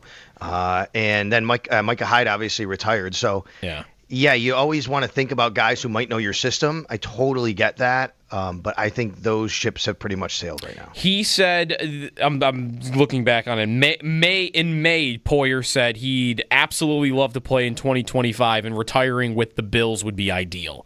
But like you said, he might want to do that, but man, the wheels look like they fell off. Like speed-wise, and I wouldn't think he's got the... I don't think there's enough athleticism left for him to be like a realistic starting safety option, especially. Maybe there's like a future of him doing what Hyde did, where like he's on the practice squad for veteran leadership and break glass in case of emergency, but I can't imagine ever him being like the plan A starting safety. No, and the other part about this, Joe, is it's such a really good conversation about like Hyde and Poyer, what they meant for so long and why that is, right? And I think part of this is like when I stepped back yesterday, I took a little time to step back and kind of think about where they've been at safety and what they've done. And I think one of the things that's happened here is it's so new, not just to us, like in Buffalo with this position because of what you said, Hyde and Poyer. It's actually kind of new because it's Sean McDermott's position, right? Where he's been so good at having safeties no matter where he's been. Whether you go back to Philadelphia when he was coaching their defense or Carolina coaching their defense, these always had good safeties. And it's not just because they fall out of the sky. Yes, they have good players, but this is a position where he's always been highly regarded as a coach. Am I wrong? Right? That's correct, right? Definitely. You would agree with that. Yep. He's always been highly regarded as defensive backs, safeties, developing guys, understands the position. I mean, at one point, people were saying he's the safety whisperer, right, or defensive back whisperer, because they've done a good job of developing defensive backs under this particular coach and this particular regime. So I think that's part of why we're all kind of, oh man, this is different, because you're so used to this particular coach and coaching staff having that position buttoned up, even going back to before Buffalo. And I think that's part of why we're kind of having this, wow, what's going on discussion. And when you hear Sean McDermott specifically talk about it like that, that's when it becomes even more alarming, I think, for fans, because he's the guy that he's always been good at making sure that particular position is buttoned up. Yeah, defensive back whisperer has been said over the years. Sal Capaccio on the Western Hotline. Other things yesterday from practice, Sal, still no Max Hairston. Not that anyone was expecting him to practice yesterday, but McDermott was asked about him. And aren't we nearing a point maybe in the next week or two where if he's not on the field, then maybe what would the options be? An injury list? Yeah, so here's, I think, what's going to happen. By the way, we are less than a week from yesterday at 4 o'clock. Next Tuesday at 4 p.m., final rosters are due. So you can play the game in Tampa on Saturday, Sunday, Monday, Tuesday. So 3 days later, you have final rosters due. Max Hairston, according to Sean McDermott, he's making progress, but he's a ways away, is the way he said it. Okay, so what that tells me is next Tuesday at 4 p.m., I think you're going to see Max Hairston on the IR designated to return list. So what happens is the Bills will get 2 guys next Tuesday at 4 p.m., 2 guys that they can put on injured reserve who don't count on the 53, don't have to make the 53, and they can still come back after 4 weeks. I think that is tailor-made right now for Max Hairston. He gets an extra 4 weeks to be around the team, rehab, facility, all that, and then they can kind of slow play it. And then let's remember, the Bills have a bye week 7, and really you kind of get a little bit more ramp-up time for him because he can come back after those 4 weeks. They can practice. It'll be very similar to like a Hoyt and Ogunjobi situation, right?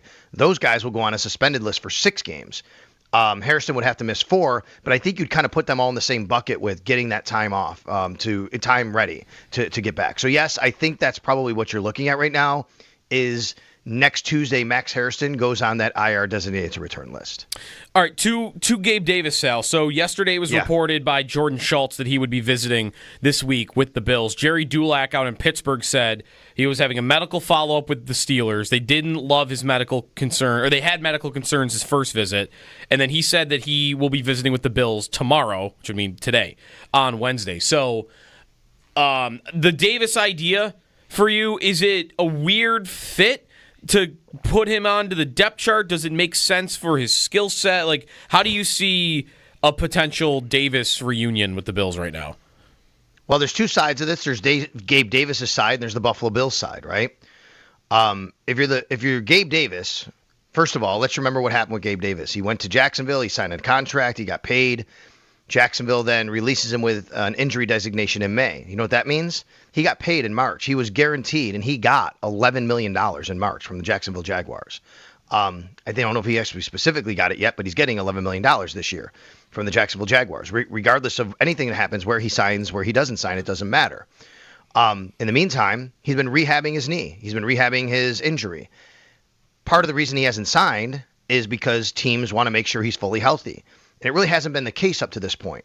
So I believe, the way I read into it and just things that I've heard and know of, that Gabe is getting close. And even Josh referred to this yesterday. If you listen to Josh's press conference, he said something about he's getting close to being healthy or 100%.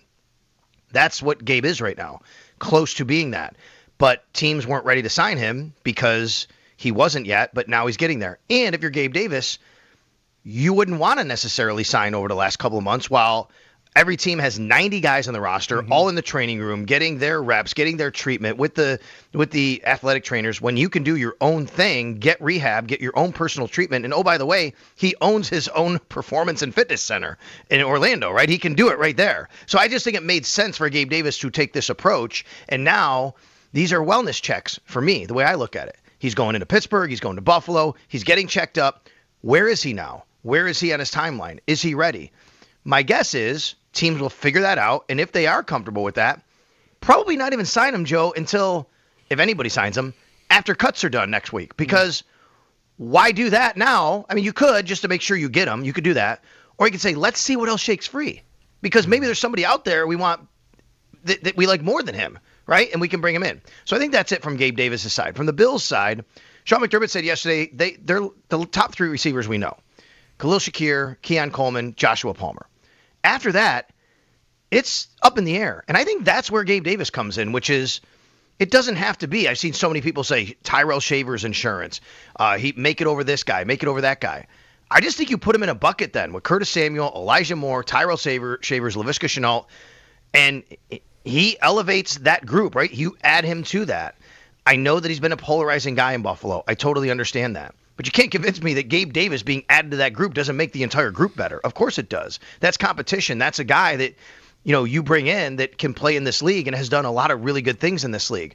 And from the Bills' standpoint, I think more than anything, and I'm going to tell you, I know fans hate hearing this. A lot of fans do, not everybody, but I'm going to say it. The Bills love the fact that they can bring guys in that they know, that they don't have to worry about practice habits, that they know he's a hard worker. He knows the offense. He won the Iron Bill Award 2 years in a row for the Bills, the hardest worker in the offseason.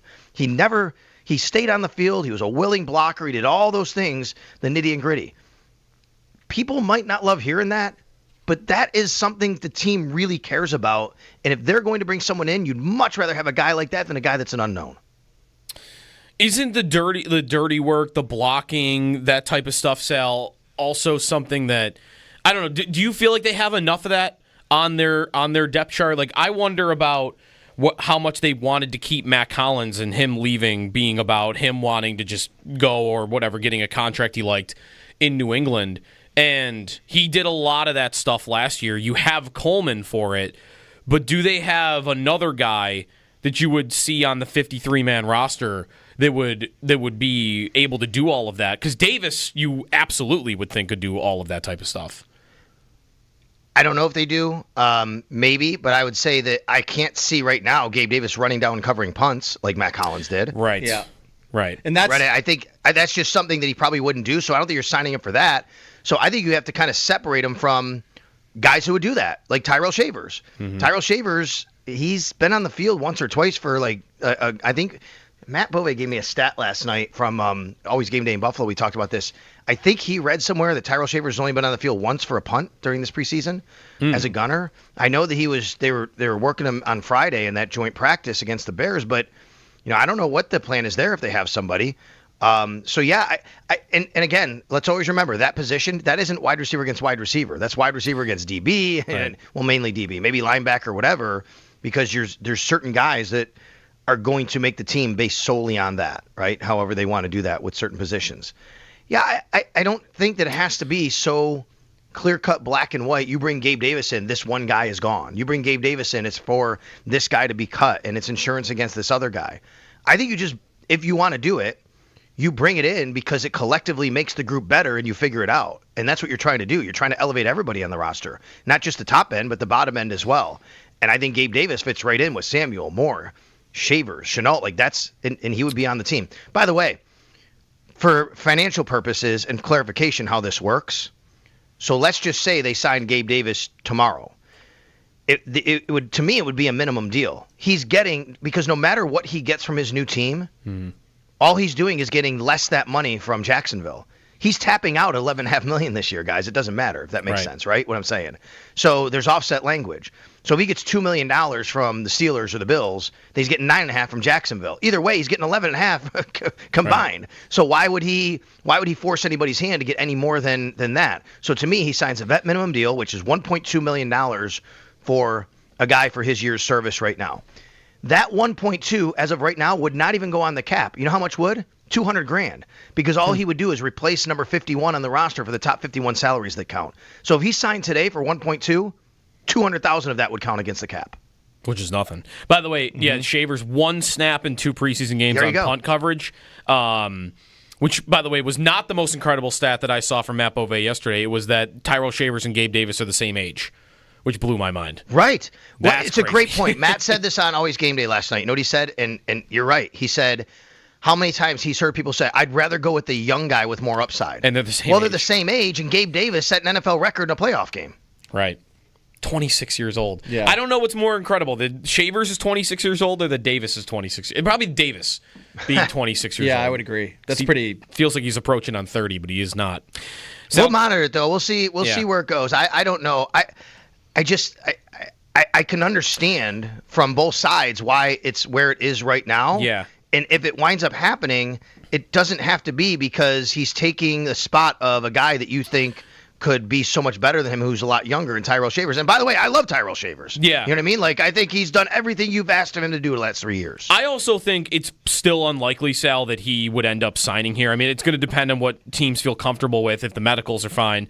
But from his vantage point, I still always felt like the Bills competing with for a guy like this when the money's going to cost nothing, and you don't really have, I mean, McDermott said it yesterday, they kind of know their top 3. So not that Davis couldn't have a role here and wouldn't be comfortable here, but that team he just visited yesterday in Pittsburgh, like there is a much clearer path to a starting job on a team like that than there would be here. And that doesn't mean they can't get him. It just, I think that's going to be tough to compete with. That is a great point, but I want to throw this at you, okay? Mm-hmm.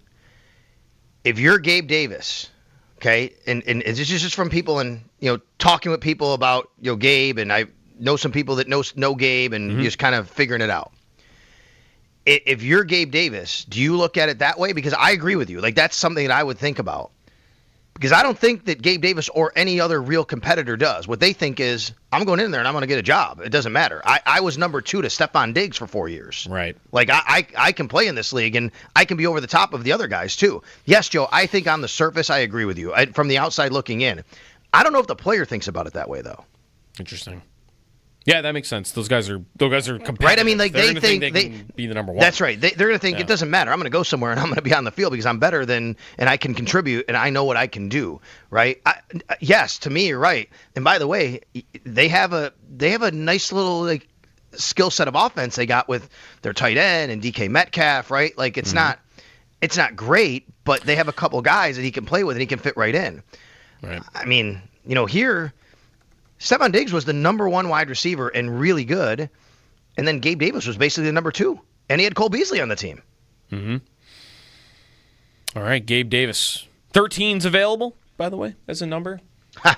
I think, right, because they released Jalen Virgil, injury settlement or something. Yeah. So that's available too.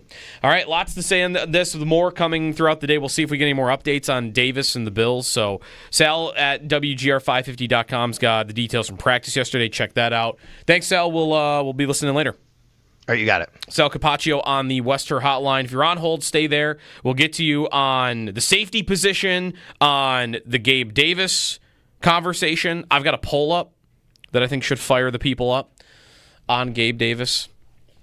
Properly appreciated, overappreciated, or underappreciated? Gabe Davis. Because I got everyone in my phone yelling about, one or the other. So on that, also, I want to get to the Colts deciding to go with Daniel Jones. Yeah. I can't believe Daniel Jones is still starting NFL football games. Get to that as well. Jody Biasi, Nate Geary, this is WGR.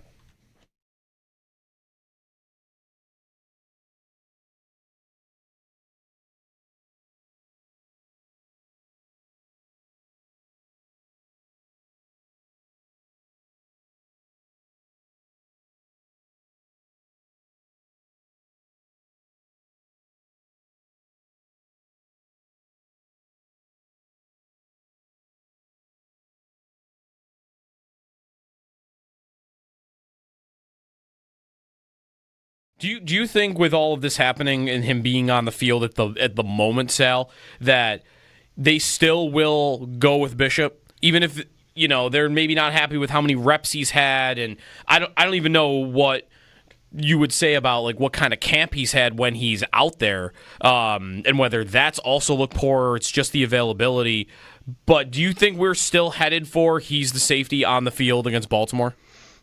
Well, I do right now because of what I said, which is I don't know if you have any other options right now, unless you just feel that he's hurting you so much that you have to put Damar Hamlin back there, right? I mean, that would be the option. Or, oh my God, we'll just take a flyer on Jordan Hancock. See, I don't think you're going to do that. At the very least, it's okay. We're going to have to trust Cole Bishop more than Jordan Hancock because he hasn't been out there either. He hasn't been playing. He's a rookie, and he's not getting that time on task. The only other options are Damar Hamlin or Cam Lewis. Maybe Derek Forrest, but I think it's a struggle to make the 53 at this point for Derek Forrest. So yes, Joe, I think the answer is right now, I would still say it's very, very, very likely it's Cole Bishop. Now, if you open the door to another safety joining this team, that's fine, but are we talking week 1, week 4? Like how quickly could that person get up to speed on what they need to in the Bills defense? I also think the question, Sal, goes to if you're going to bring a safety from out of the organization, well, that likely means one of the safeties here in this room that you had planned on making the 53 are no longer in the 53. So I think that also makes things a little bit more difficult. And I mentioned this, I think, to you maybe Sunday, and mentioned this earlier this morning to Joe, is I'm willing to have the conversation about Jordan Hancock, but until he's even listed as a safety on the team's depth chart, it's like it feels hard for me to even consider that an option outside of like just Damar Hamlin. And I think that's really where the decision becomes kind of easy for me. And I think probably for the team too, right? Yeah, I hear you. I do. I understand that, Nate. And he is kind of between the two positions. But I'll tell you, he's pretty much just been a safety. He's not just, I shouldn't say it that way. You're right. Like he's playing both positions, but like he has been more of a safety than he has a nickel corner, and I think that their vision right now is for him at safety. Now that said, wait, hold on, though. He got hurt playing nickel corner on Sunday.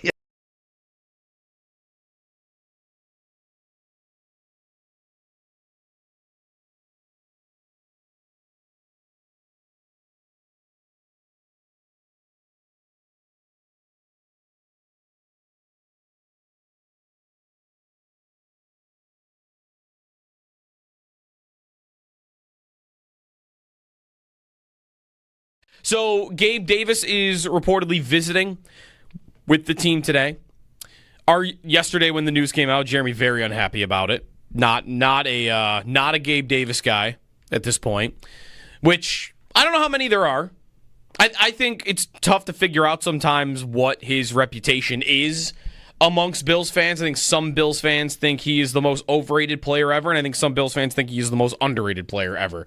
And they will clash in group chats for the rest of time. Does it fit? Is this a good idea at all to bring him back?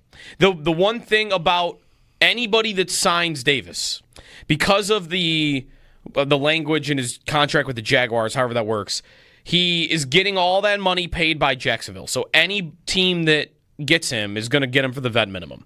Like, he has no incentive to sign for anything more. Yep. So if you get him, you're getting him for the vet minimum. But who is he displacing? Is he playing meaningful snaps? Is he inactive? Is he even really healthy? Is my question. Is he healthy? Is another part of it? Yeah. The fact that they're having him in on a visit, though, I think means they want to know the answer to that question. Is he healthy? Yeah. From a jumping off point. And I said this yesterday, but it's not my favorite idea at all. I personally would rather they go with, even Shavers at the bottom end of the depth chart, or Elijah Moore and Samuel keep their roster spots, and you see that out and see if you can get anything out of those two in the regular season.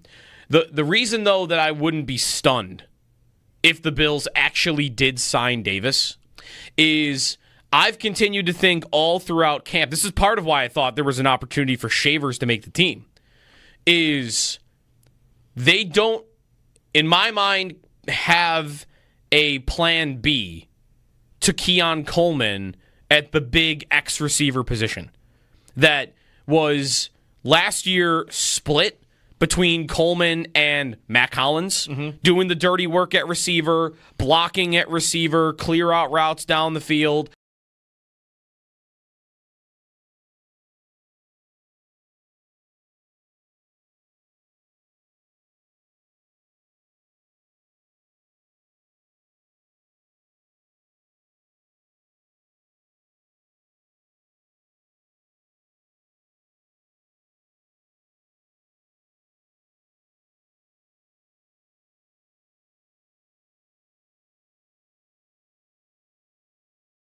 I think we got a pretty good feel for 1, 2, 3, but who's 4, 5, 6. Once you get kind of after that third person there, it's trying to figure out who the rest of them are and how they can help us not only on offense but on special teams, and how we can ensure if we have someone not going to go down that we have the right person, profile, size, speed, whatever it is, to make sure we don't drop too far with that next spot. So always trying to figure out the puzzle of the roster this time of year and the numbers and how it's going to affect special teams and vice versa. Sean McDermott on wide receiver. Someone yelling at the radio. They're talking about receiver again. Sorry, they got Davis coming in. There's McDermott on the depth of the position. They know who 1, 2, 3 is. Coleman, Shakir, and Palmer. Yep. It's fine. We'll see if Davis signs. 803-0550 is the phone number. Get to a Colts thing in a little bit, but phone call first. Dennis in Lockport is next up. What's up, Dennis? Hey, guys. Great show. Hey, question for you. What do you guys think about, like, Rasul Douglas or Simmons possibly getting Buffalo looking at them for some help in the backfield? So and I do like Gabe. I want Gabe back. Yeah. Thanks, Dennis, for the call. On Douglas, I mentioned this last segment that he had experience playing safety in college. He made the switch to corner in the NFL. He has not really played safety at all in the NFL. He has said, it's been said, that he could switch to safety late in his career. But I don't know. Like, it's a lot. A guy's never done it. He hasn't done it in a decade, and he's going to walk in and start for me and be better at it than Cole Bishop is. Maybe you bring him in and start seeing if he wants to practice it, but I don't seriously think about Douglas right now. You want to bring him in to play corner? I don't really need that either. Yep. Right? I don't know what's going to happen with him. There's still two important former Bills. Important. I mean, they traded for them at deadlines. Third-round picks. Douglas and Amari Cooper, just not on teams. Not on teams at all. Not even a peep about. Like, Douglas visited Miami. Yep. But that was it, and that didn't happen. And then Cooper, have you heard Amari Cooper's name? No. All offseason anywhere? No. Like, he's just not going to play football anymore? He did seem to have lost quite a bit towards the end of last season. Yeah. I'm not sure how much of that was because of the injury issue that he had while he got here, but like after he got here. But it's not like he was not playable. I mean, he was out there. He was playing. He was out. He made that incredible jump ball catch against the Jets. Yep. Right. He had that huge game against the Rams. Yep. But yeah, otherwise, I do wonder how much they at the time, how much they wanted Devontae Adams. Oh, I think they did a lot. Yeah. I think they were, and I bet they were close. I'm sure they were. I mean, they traded for Cooper 30 seconds after Adams was off the table. Yeah. As if like, well, I guess that's gone. Let's go with hit the button on plan B. That's how it felt. And man, how different would that have been? How different would everything have been? Would he still be on the team? I think so. Although the Rams did pay him a pretty number. A pretty penny. Yeah.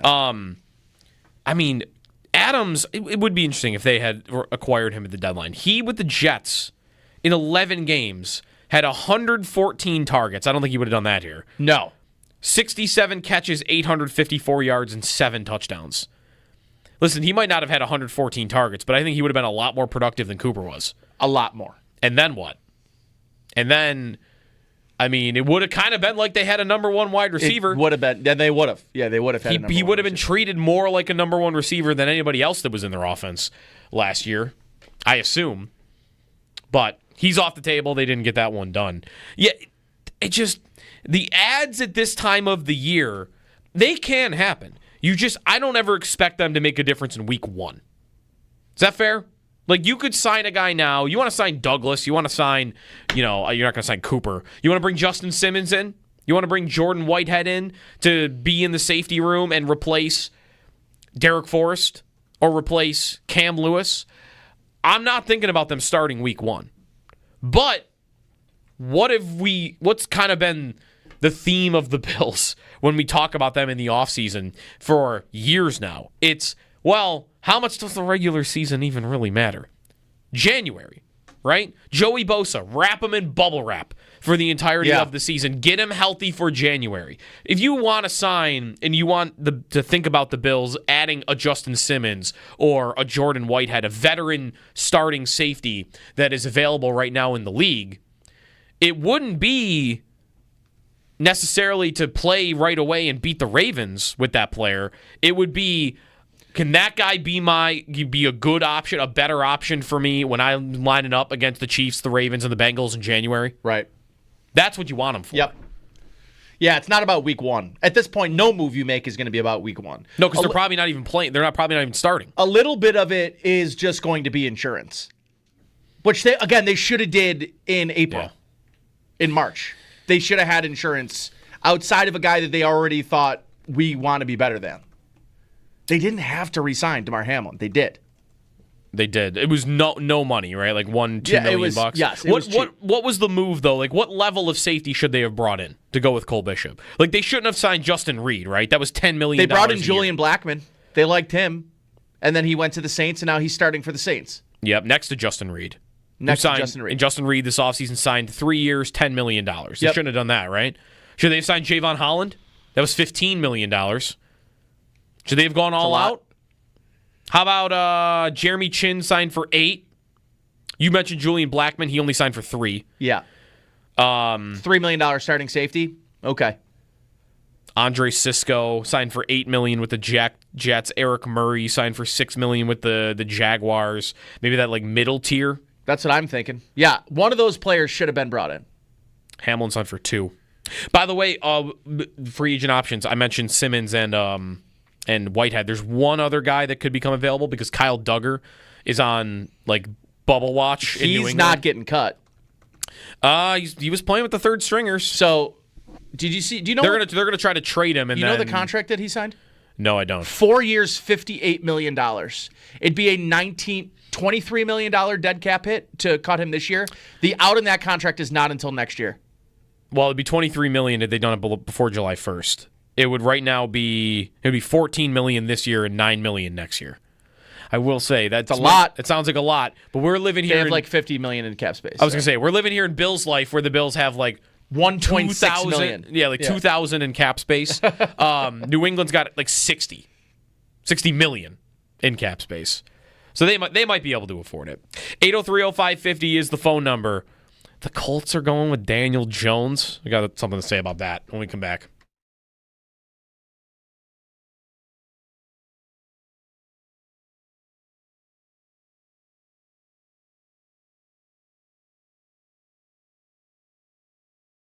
Do you think with all of this happening and him being on the field at the moment, Sal, that they still will go with Bishop, even if they're maybe not happy with how many reps he's had, and I don't even know what you would say about like what kind of camp he's had when he's out there, and whether that's also looked poor or it's just the availability.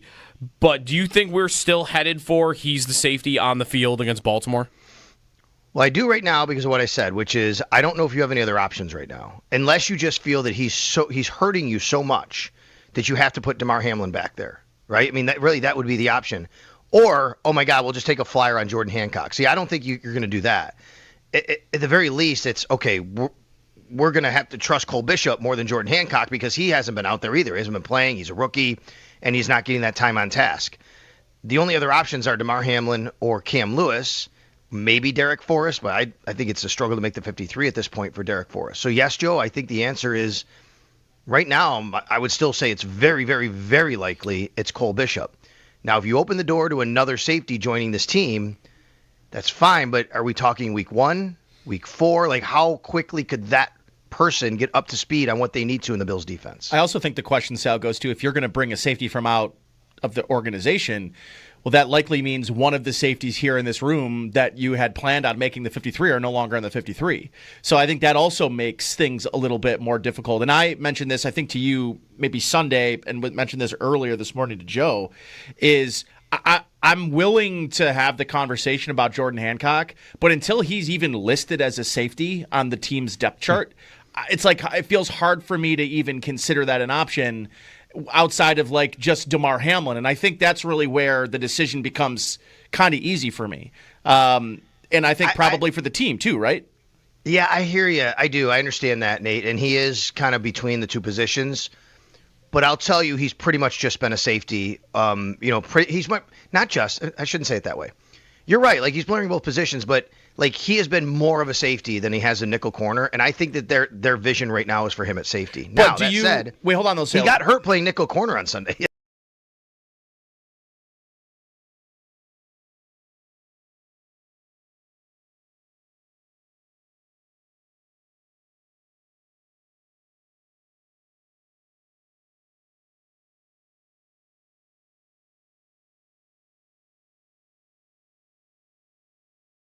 Sal Capaccio on the Western Hotline. Other things yesterday from practice, Sal. Still no Max Hairston. Not that anyone was expecting him to practice yesterday, but McDermott was asked about him. And aren't we nearing a point maybe in the next week or two where if he's not on the field, then maybe what would the options be? An injury list? Yeah, so here's, I think, what's going to happen. By the way, we are less than a week. A week from yesterday at 4 o'clock.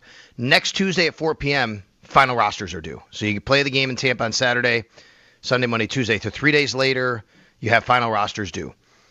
Max Hairston, according to Sean McDermott, he's making progress, but he's a ways away, is the way he said it. Okay, so what that tells me is next Tuesday at 4 p.m., I think you're going to see Max Hairston on the IR designated to return list. So what happens is the Bills will get 2 guys next Tuesday at 4 p.m., 2 guys that they can put on injured reserve who don't count on the 53, don't have to make the 53, and they can still come back after 4 weeks. I think that is tailor-made right now for Max Hairston. He gets an extra 4 weeks to be around the team, rehab, facility, all that, and then they can kind of slow play it. And then let's remember, the Bills have a bye week, week 7, and really you kind of get a little bit more ramp-up time for him because he can come back after those 4 weeks. They can practice. It'll be very similar to like a Hoyt and Ogunjobi situation, right? Those guys will go on a suspended list for 6 games. Hairston would have to miss 4, but I think you'd kind of put them all in the same bucket with getting that time off, time ready to get back. So yes, I think that's probably what you're looking at right now is next Tuesday, Max Hairston goes on that IR designated to return list.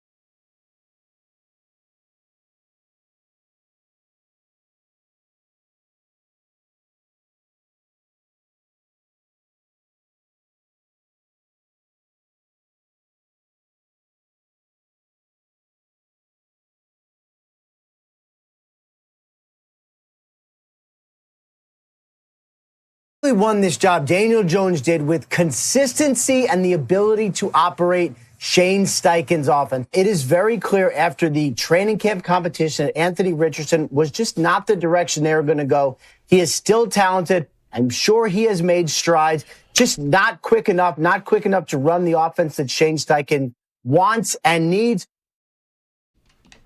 Ian Rappaport, we really have got to throw in the he's still talented.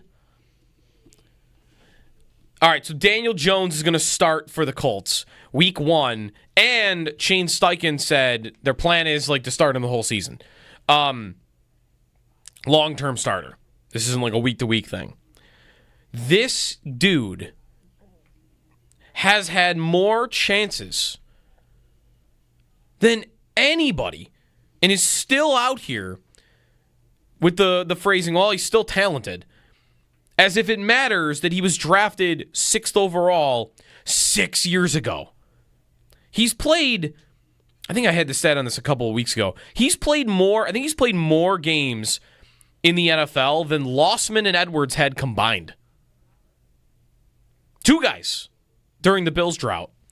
This will be his 70th start.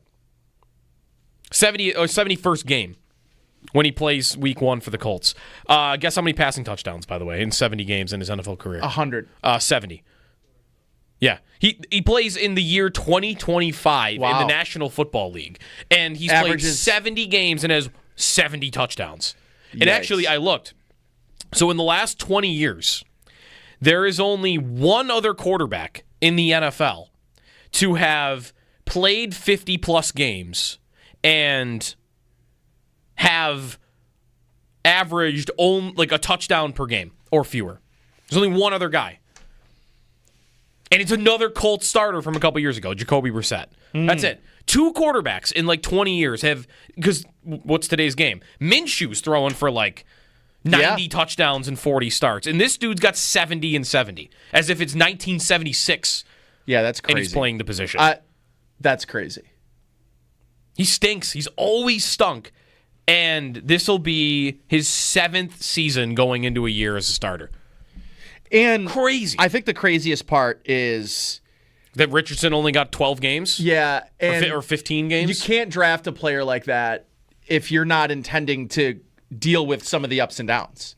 Yeah. And they just really from the start, they didn't want to deal with it. I think it's from the start, and it might also be, I wonder how much damage him pulling himself out of that game really did. Yeah. Is that the source of all this? That they don't feel like they could trust him? I do believe that him not starting is probably more off the field stuff than it is on the field. Maturity off the field, but yeah. I also think a little bit of it's the head coach and general manager on the hot seat. Right, which is why I think this decision feels like Shane Steichen trying to save his job and not doing the right thing for the Colts. At the same time, find out what your freakish athletic quarterback can do. And at the same time, that's why they're on the hot seat. Yeah. Well, and they should be, because the guy that's going to save their jobs is Daniel Jones. Yeah. Good luck. It's not Flacco. It's Good not luck. some steady veteran. It's this dude. He stinks. Good luck. Man. I might have some more to say about this in a little bit. The Colts have turned into drought era Bills level of depression. Yeah, they have. They really have. What's their playoff streak looking like and their right now? owner just died. They've got some influx stuff go. I don't know anything about their new leadership. It's his kids, I think, right? Took the team over. So I don't know anything about them. But yeah, they actually have not made the playoffs. They made the playoffs one time since Andrew Luck retired. And you would know the game. It was here. Ah, yes. Phillip Rivers. Yep. That's their only playoff game since Andrew Luck retired. Yeah, it's very. It's and Bills you know droughty. You're right. It is Bills droughty. That every team has won that division twice since the Colts last won that division. But Daniel Jones will save the day on that. Yep. Jeez. Got some good stats on those two later. 803-0550 is the phone number. Should the Bills sign Gabe Davis? He's reportedly visiting with the team today. And more to get to on the Bills. We are now, 2.5 weeks? Yes. From the opener? 803-0550 is the phone number here on WGR.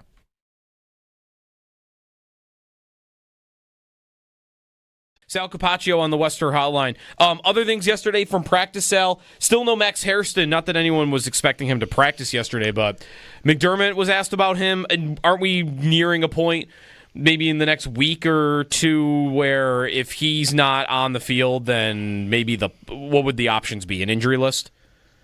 Yeah, so here's, I think, what's going to happen. By the way, we are less than a week. A week from yesterday at 4 o'clock. Next Tuesday at 4 p.m., final rosters are due. So you can play the game in Tampa on Saturday, Sunday, Monday, Tuesday. So 3 days later, you have final rosters due. Max Hairston, according to Sean McDermott, he's making progress, but he's a ways away, is the way he said it. Okay, so what that tells me is next Tuesday at 4 p.m., I think you're going to see Max Hairston on the IR designated to return list. So what happens is the Bills will get 2 guys next Tuesday at 4 p.m., 2 guys that they can put on injured reserve who don't count on the 53, don't have to make the 53, and they can still come back after 4 weeks. I think that is tailor-made right now for Max Hairston. He gets an extra 4 weeks to be around the team, rehab, facility, all that, and then they can kind of slow play it. And then let's remember, the Bills have a bye week, week 7, and really you kind of get a little bit more ramp-up time for him because he can come back after those 4 weeks. They can practice. It'll be very similar to like a Hoyt and Ogunjobi situation, right? Those guys will go on a suspended list for 6 games. Hairston would have to miss 4, but I think you'd kind of put them all in the same bucket with getting that time off, time ready to get back. So yes, I think that's probably what you're looking at right now is next Tuesday, Max Hairston goes on that IR designated to return list.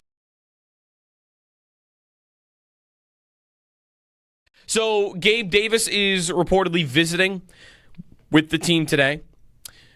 Yesterday when the news came out, Jeremy very unhappy about it. Not a Gabe Davis guy at this point, which I don't know how many there are. I think it's tough to figure out sometimes what his reputation is amongst Bills fans. I think some Bills fans think he is the most overrated player ever, and I think some Bills fans think he is the most underrated player ever. And they will clash in group chats for the rest of time. Does it fit? Is this a good idea at all to bring him back? The one thing about anybody that signs Davis, because of the language in his contract with the Jaguars, however that works, he is getting all that money paid by Jacksonville. So any team that gets him is going to get him for the vet minimum. Like, he has no incentive to sign for anything more. Yep. So if you get him, you're getting him for the vet minimum. But who is he displacing? Is he playing meaningful snaps? Is he inactive? Is he even really healthy? Is my question. Is he healthy? Is another part healthy? of it. Yeah. The fact that they're having him in on a visit, though, I think means they want to know the answer to that question. Is he healthy? Yeah. From a jumping off point. And I said this yesterday, but it's not my favorite idea at all. I personally would rather they go with, even Shavers at the bottom end of the depth chart, or Elijah Moore and Samuel keep their roster spots, and you see that out and see if you can get anything out of those two in the regular season.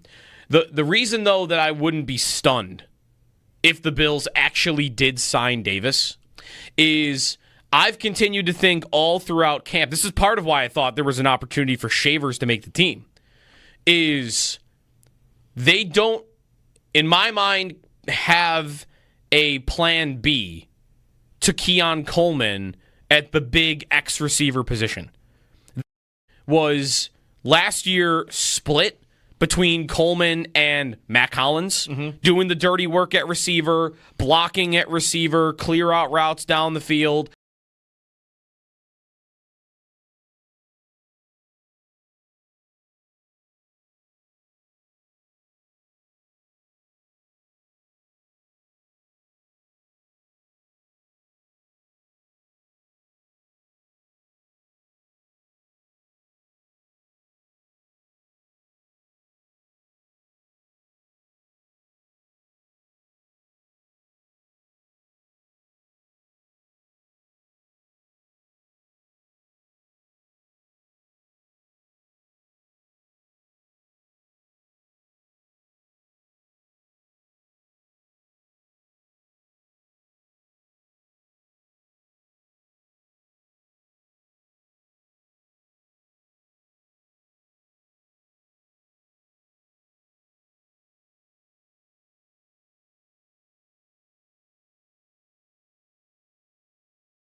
Good morning, Bills. Back at practice yesterday following the preseason loss to the Bears. 6 players didn't practice, including Khalil Shakir, Cedric Van Pran-Granger, Max Harrison, Jordan Hancock, Keontae Jenkins, and Tylen Grable.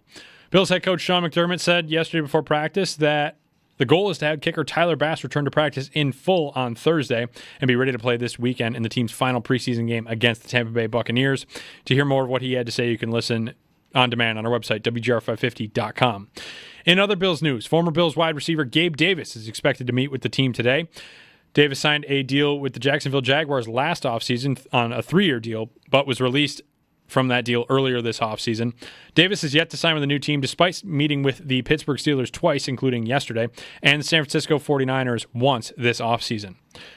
In other NFL news from yesterday, the Colts announced their new starter, Daniel Jones. He'll be their starter headed into Week 1. Jones signed with the Colts this offseason after spending last season with the Minnesota Vikings. Anthony Richardson will now become the Colts' backup, and head coach Shane Steichen said it's hard to say what Richardson's future is with the team. ESPN's Adam Schefter reported yesterday he believes that the Cowboys and Micah Parsons are headed towards a split. Parsons formally requested a trade from the team at the beginning of August, and Schefter says that the two sides have not negotiated since April. There seems to be no timetable or framework for a trade yet at this time. NFL Network's Ian Rappaport reported yesterday he expects the Washington Commanders to move off of running back Brian Robinson Jr. Robinson was the starter for the Commanders last season, but has fallen out of favor with the team this training camp as the team appears to be searching for a cheaper option. Over in baseball, Blue Jays beat the Pirates last night 7-3. The Yankees wallop the Rays 13-3 with 9 home runs, and the Orioles beat the Red Sox 4-3 in extra innings, affecting the AL East standings. Blue Jays still at the top, Yankees 5 games back, and the Red Sox 6 games back. That's your Paddock Chevrolet Sports Update. Paddock Chevrolet, celebrating 90 years of being your hometown dealership. I'm Josh Schmidt for WGR Sports Radio 550.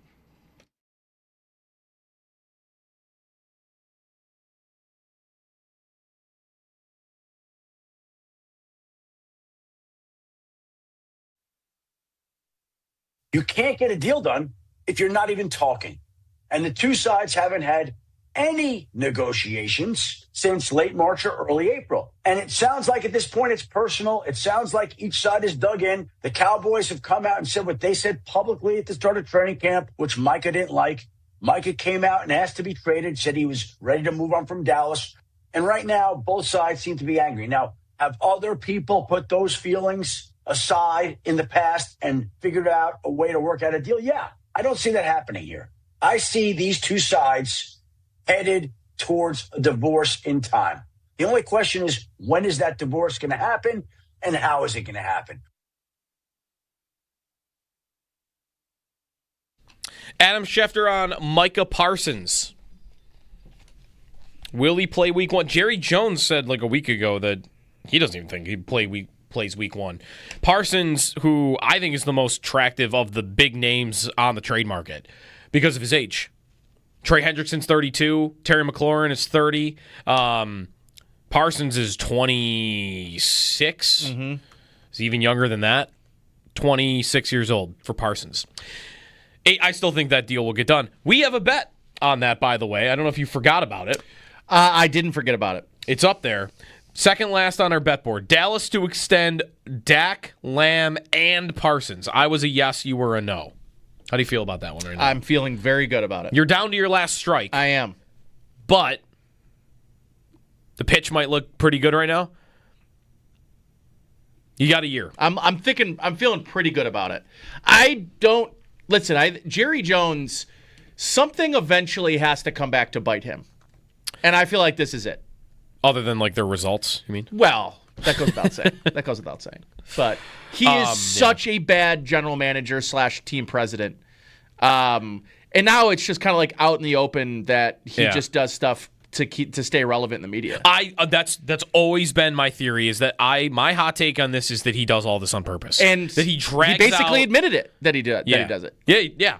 That drags out the contract dilemmas, knowing he's going to pay more for these players, but he gets to stay on television every single day. His team stays on television. The insane lack of self-awareness on why that would be not something you should be bragging about. Have you ever seen the movie The Big Short?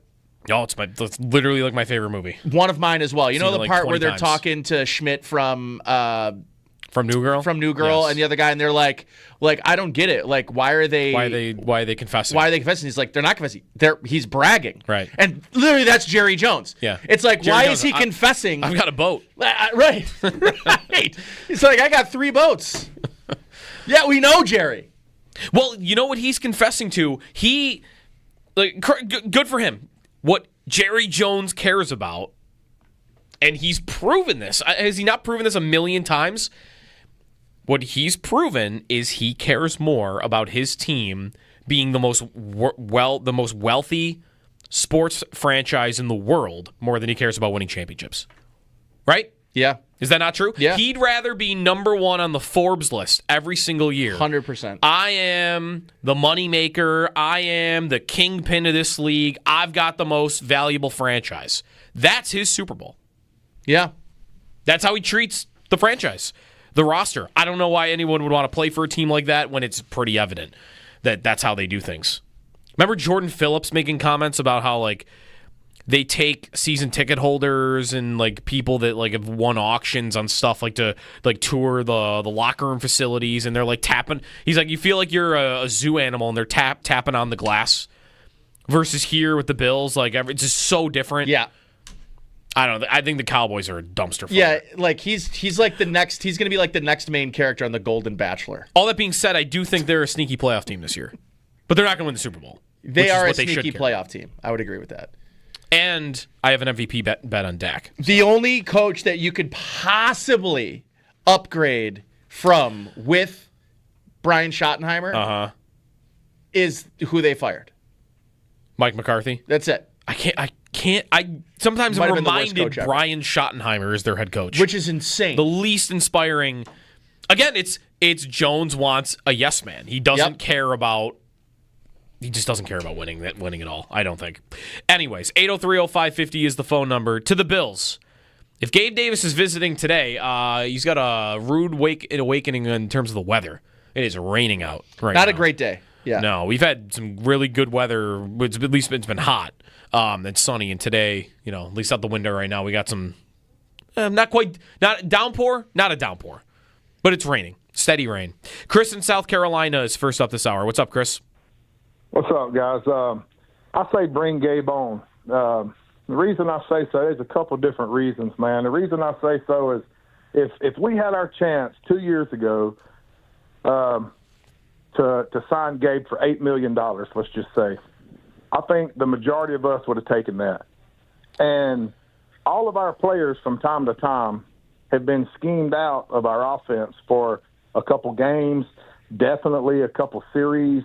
And Gabe, for sure, definitely had his games where, he would just be non-existent, no catches, like we've said. Everybody knows that about him. But the thing about it now is, like you guys said earlier, Jacksonville, they're paying for him. I say we bring Gabe in, give him a chance to collect this bag after this year.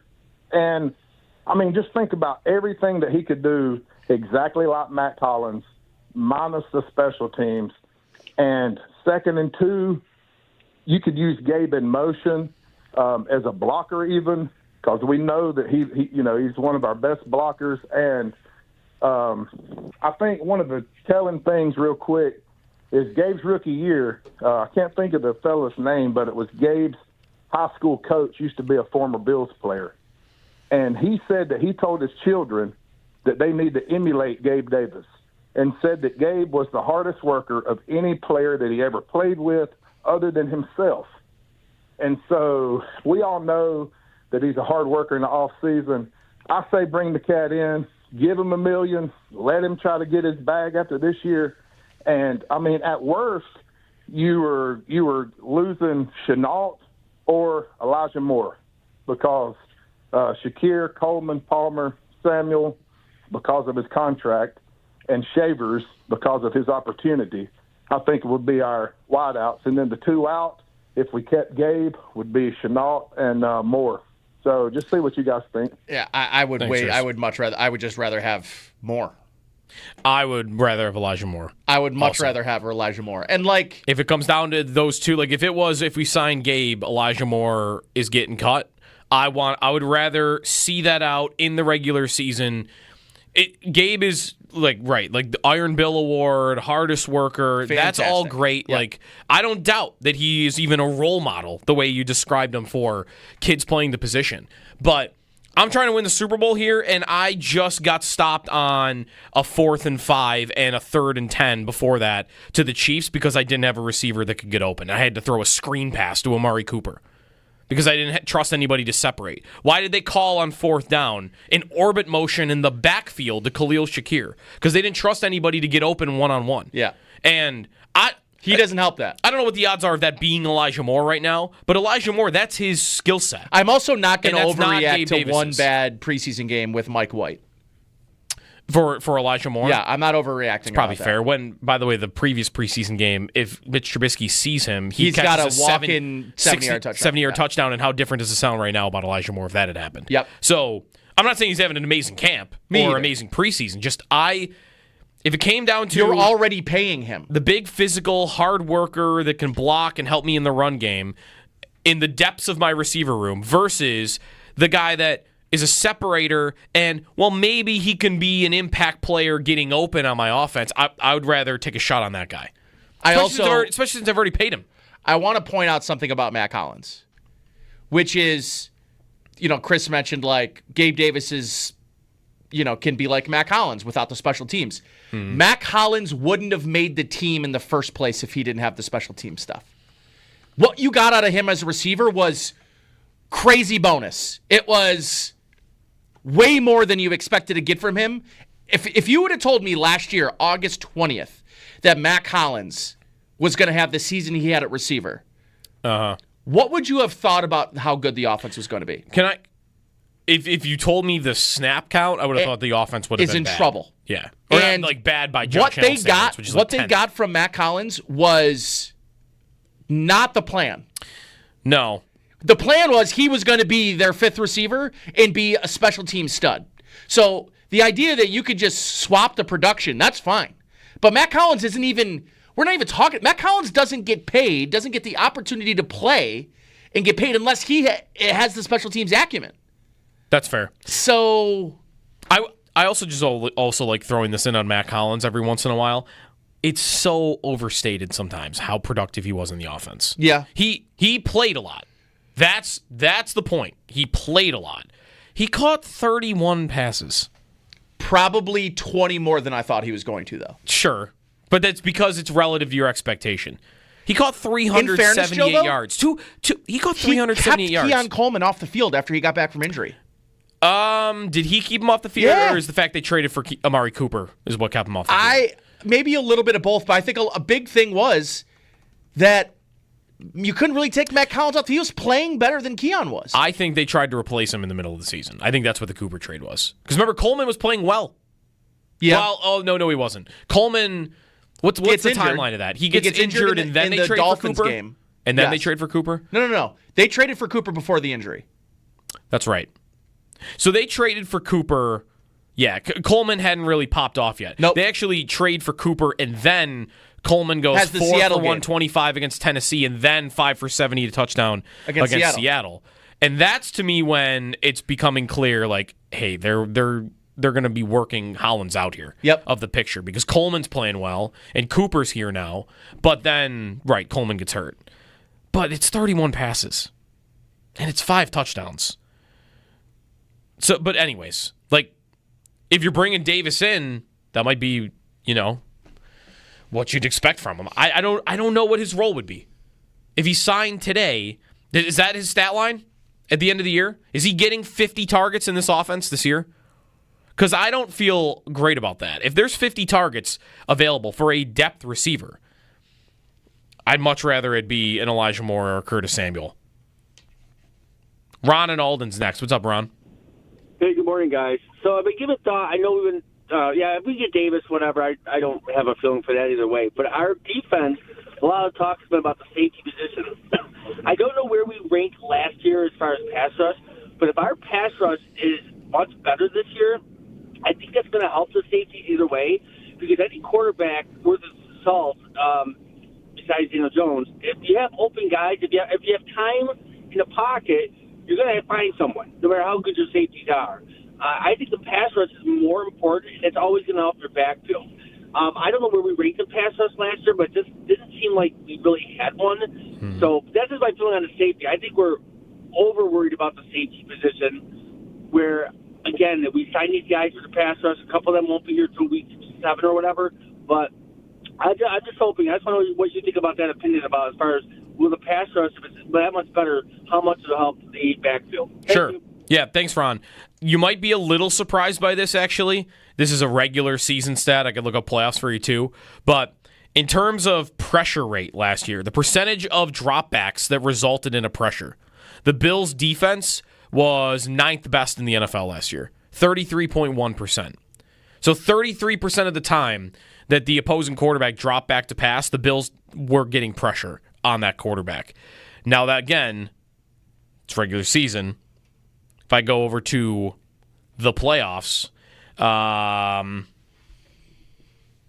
it dropped by a couple percentage points. So actually not a crazy... no, it was 10th out of 14th. 10 out of 14. So they were 9th out of 32 in the regular season, and then they were 10th out of 14 in the playoffs. So, and that's always kind of been the thought about them, right? Is that they shrink when they get to the postseason on defense. And the defensive line, top of the list for that.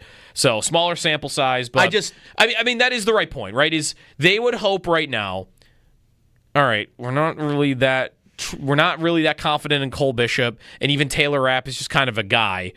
And let's Trey go spend White $150 million on a defensive lineman. That's what I mean. Like, it's not really that. No, they're hoping that Joey Bosa and all the rookies they drafted are going to come in and wreck offensive lines, and the safeties' jobs are going to be easier because those quarterbacks won't have the time to get to them. There are no big swings left. Just as much as I would love a Hendrickson, a Micah Parsons, there's no big move left this year. There's probably not a big move left next year. No, they maybe have a deadline move in them. Maybe. On the level of what they've done the last 2 years. A Cooper level move. Yeah. No, I'm hoping, to go full circle on Parsons because we started the segment with him. I'm rooting for Parsons to play this year for Dallas. Can you get me one more year before you get out of there, Micah? Because it's like if I'm Brandon Beane, and the way Brandon Beane is operated is he's desperate to find that franchise pass rusher. Right now, aren't you thinking, man, just give me one more year? I don't have the room to get you right now. Yeah. Get me to next March before you get out of there. Yeah. And if you next March, we could talk. We maybe can get you here. We could talk. That's what I would be rooting for. Is no Parsons trade until the end of the season. Butch on the East Side's next. What's up, Butch? Good morning, gentlemen. Thanks for taking my call. I love MSG, love WGR. And to the fans who listen to watch this radio show, I love you. Let me get right to this point. You guys were speaking about Gabe Davis. Don't get me wrong. I appreciate that Brandon Beane has reached out just to see how his welfare is, as far as his health and welfare is. But that's it. He's done. Poking with a fork, he's done. I don't even want him nowhere near our franchise. What we have now, and I understand based off of drafting selection, but Terrell Shavers right now, I'm talking about right this second, is better than Keon Coleman. I mean, right this second. He knows how to get off the ball. He knows how to be. He is the star of training camp so far this year. He has another young guy, Christian Wilkerson, who's another stud. I'm not saying he could be on the 53, but he's going to be in that wide receiver room. Now you add Gabe Davis, there's no place for him. You don't have any room for him. He's not going to give us anything else that we don't already have. And to me, it's a waste of time. So don't get me wrong. I appreciate Brandon getting out there, seeing what, just in case of somebody gets injured during the course of the year. Like he always do. He bring players in all year long. But my thing is our four wide receivers are Palmer, Shakir, Shavers, Coleman. That's the four.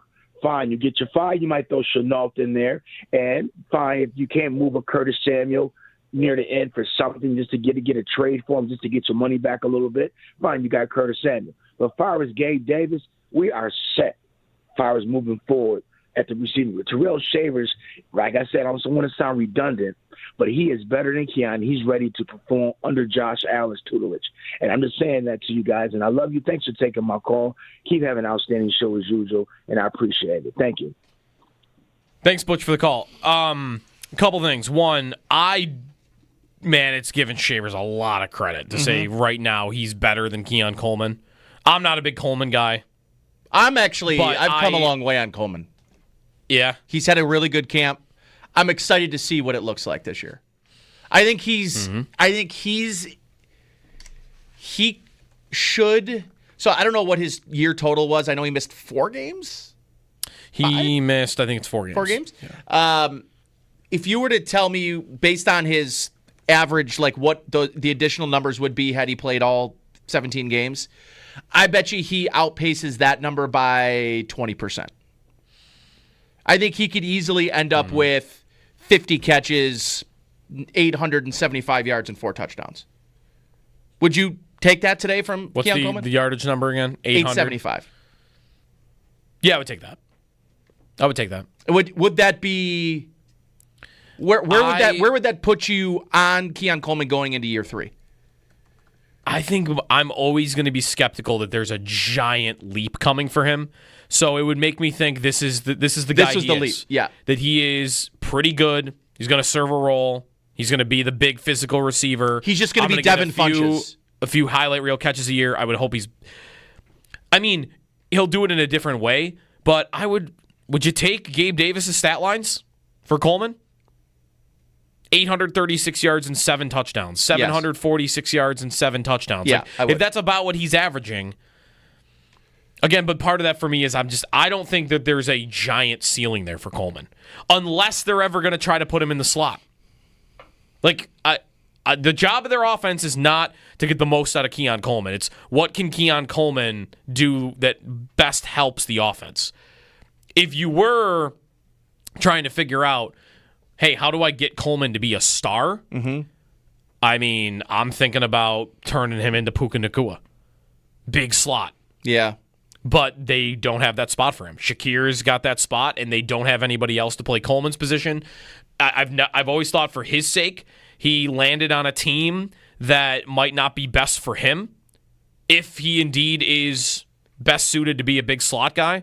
But again, if he's going to take a step this year and be that outside guy and be physical, then yeah, I would take 800 yards. I would take 800 yards for him in a second. I definitely would. I think that's probably what we're looking at for him this year. What did he end up with last year? 500? 556, and then was with missing 4 games. So that's almost kind of what he was on track for. Yeah. 42 yards a game. Mm-hmm. I'd like that to go up a little bit. Can I get to 50 at the least? And the touchdown rate to go up. For how good a jump ball guy he is, I think I'd want him to get double-digit touchdowns. If he's just a touchdown grab guy, yeah, you can be valuable doing that. Who is his comp today? What NFL starting receiver right now? Man. He doesn't really separate. He goes up over the rim and catches it. I don't know if there's a great one. He's also, the best stat that he had last year was actually his yards after catch. His yak over expectation, all that stuff, was near the top of the league. So he's tough to pigeonhole. I don't know who I'd compare him to. What about George Pickens? No, I think part of that, again, Pickens is Pickens beats man coverage. Coleman doesn't. Coleman creates yards with the ball in his hands. Pickens doesn't. The jump ball part is the same. But I think that might be the end of it for me. I'll have to think about that. Who's a good comp for him? I think it's guys that play in the slot, and he doesn't. So I don't have a good one. I think better than Devin Funchess, I'm going to chew. Yeah, I'm going to chew on it during this break. Timeout here. That we're late for. When we come back, TJ Reeves. We'll talk about the Bucs. 14 teams in 14 days. When we come back, the Bills play Tampa in the preseason and then in the regular season. So perfect time to get in on the Bucs with TJ. When we come back here on WGR.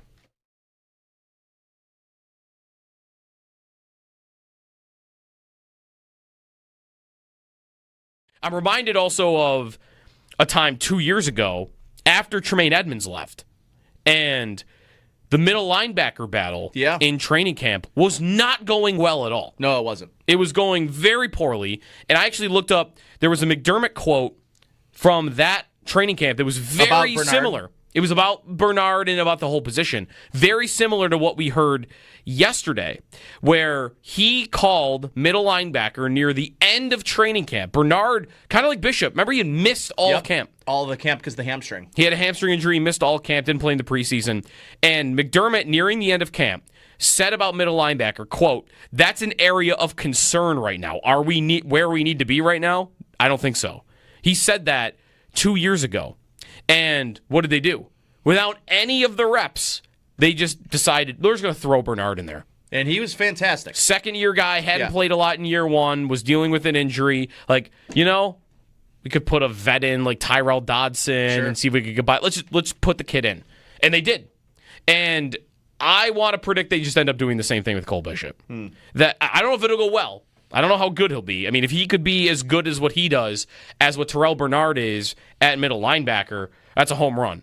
But I want to think that any of this messaging is like that's a sign, that's a message to Cole Bishop. Like, hey, dude, get your act together because we need you to play, and I think it ends up resulting in him playing one way or another to see what they got, especially when there isn't a strong alternative.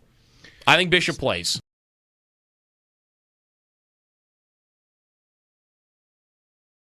Sal Capaccio on the Western Hotline. Other things yesterday from practice, Sal. Still no Max Hairston. Not that anyone was expecting him to practice yesterday, but McDermott was asked about him. And aren't we nearing a point maybe in the next week or two where if he's not on the field, then maybe what would the options be? An injury list? Yeah, so here's, I think, what's going to happen. By the way, we are less than a week. A week from yesterday at 4 o'clock. Next Tuesday at 4 p.m., final rosters are due. So you can play the game in Tampa on Saturday, Sunday, Monday, Tuesday. So 3 days later, you have final rosters due. Max Hairston, according to Sean McDermott, he's making progress, but he's a ways away, is the way he said it. Okay, so what that tells me is next Tuesday at 4 p.m., I think you're going to see Max Hairston on the IR designated to return list. So what happens is the Bills will get 2 guys next Tuesday at 4 p.m., 2 guys that they can put on injured reserve who don't count on the 53, don't have to make the 53, and they can still come back after 4 weeks. I think that is tailor-made right now for Max Hairston.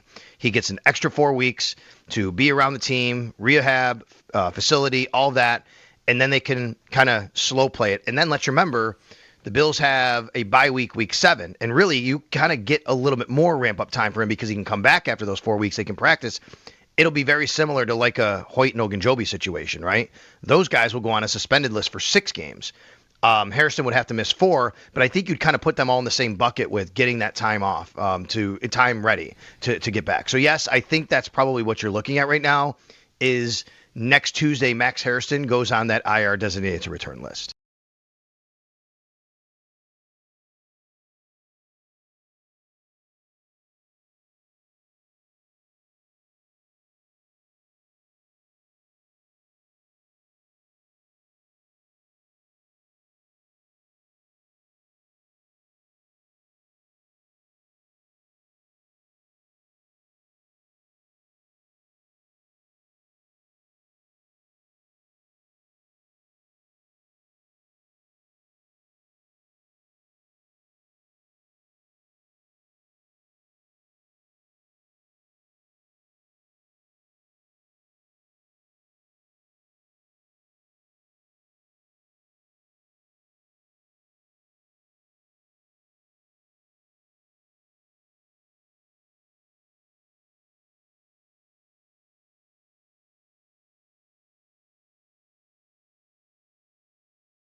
The Buffalo Bills were back out at practice yesterday following preseason loss to the Bears on Sunday. 6 players didn't practice yesterday, including Khalil Shakir, Cedric Van Pran-Granger, Max Hairston, Jordan Hancock, Keontae Jenkins, and Tylen Grable.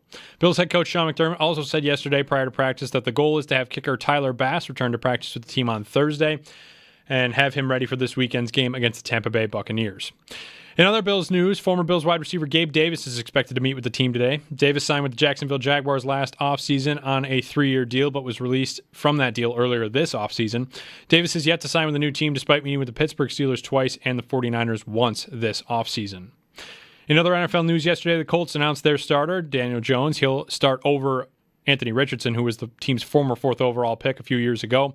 Shane Steichen said that it's hard to say what Richardson's future is with the team. ESPN's Adam Schefter reported yesterday he believes the Cowboys and Micah Parsons are headed towards a split. Parsons requested a trade from the team at the beginning of August, but Schefter says the two sides have not negotiated since April. Those are your Paddock Chevrolet sports headlines. Paddock Chevrolet, celebrating 90 years of being your hometown dealership.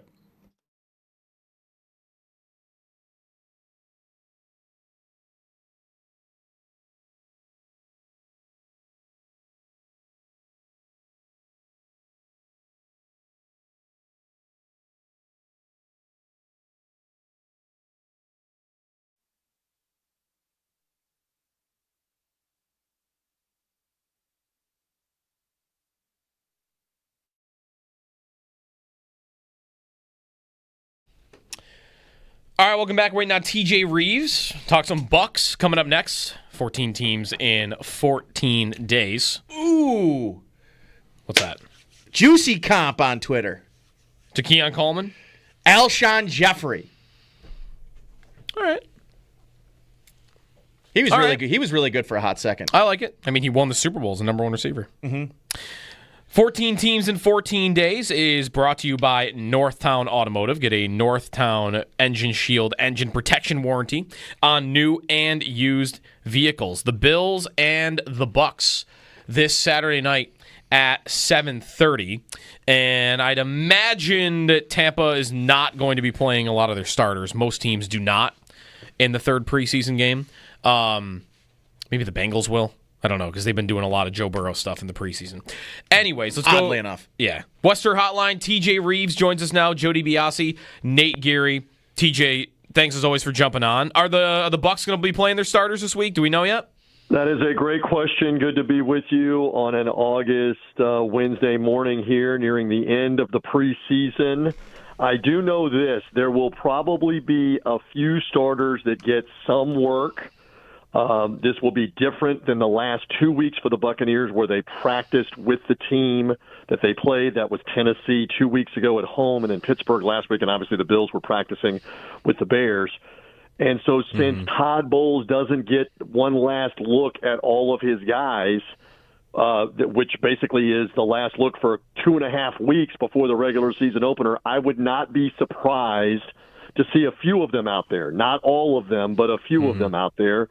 I don't think you will see Baker Mayfield if that's what you were hinting at. Probably not. Yeah. We'll see. That's what I was wondering. The league's, by the way, for those that don't know this, the league's leading touchdown passer in the last 2 seasons in the NFL, Baker Mayfield, which also always catches people off guard that's true, but it is. I do wonder about this in terms of the game plan. I know nobody's really game planning in the preseason, but like these two teams play in the regular season, which I think is pretty rare. Yeah, I don't think, TJ, though, you'll see anything. Neither team's doing anything you'll see in the regular season, I bet. That's right. And that has been brought up a couple of times down here that if you thought you were going to see anything that resembles game plan or strategy in the preseason, you definitely won't see it in the Buffalo game for the very reason that you just mentioned. And again, that game's in November. That game might as well be on Pluto right now, Sneaky Joe. I mean, that's not anything relevant for August. But listen, fans are anxious for all of this to get underway, and it's a real catch-22. For example, I don't know if you were about to ask me this, but I'll bring it up. Jalen McMillan, the star Bucs rookie wide receiver from last year, back for year 2, got seriously hurt in the first quarter of the Steeler game, going up for a pass and getting blasted under his legs. He leaped in the air, got flipped over on his neck, and it looks like, this is not confirmed from the team, but it looks like he is going to go on injured reserve here in the preseason, which means he can't play the first 8 games. the first 8 games, basically half the season, if that's the case, because he's got a serious concern about his neck.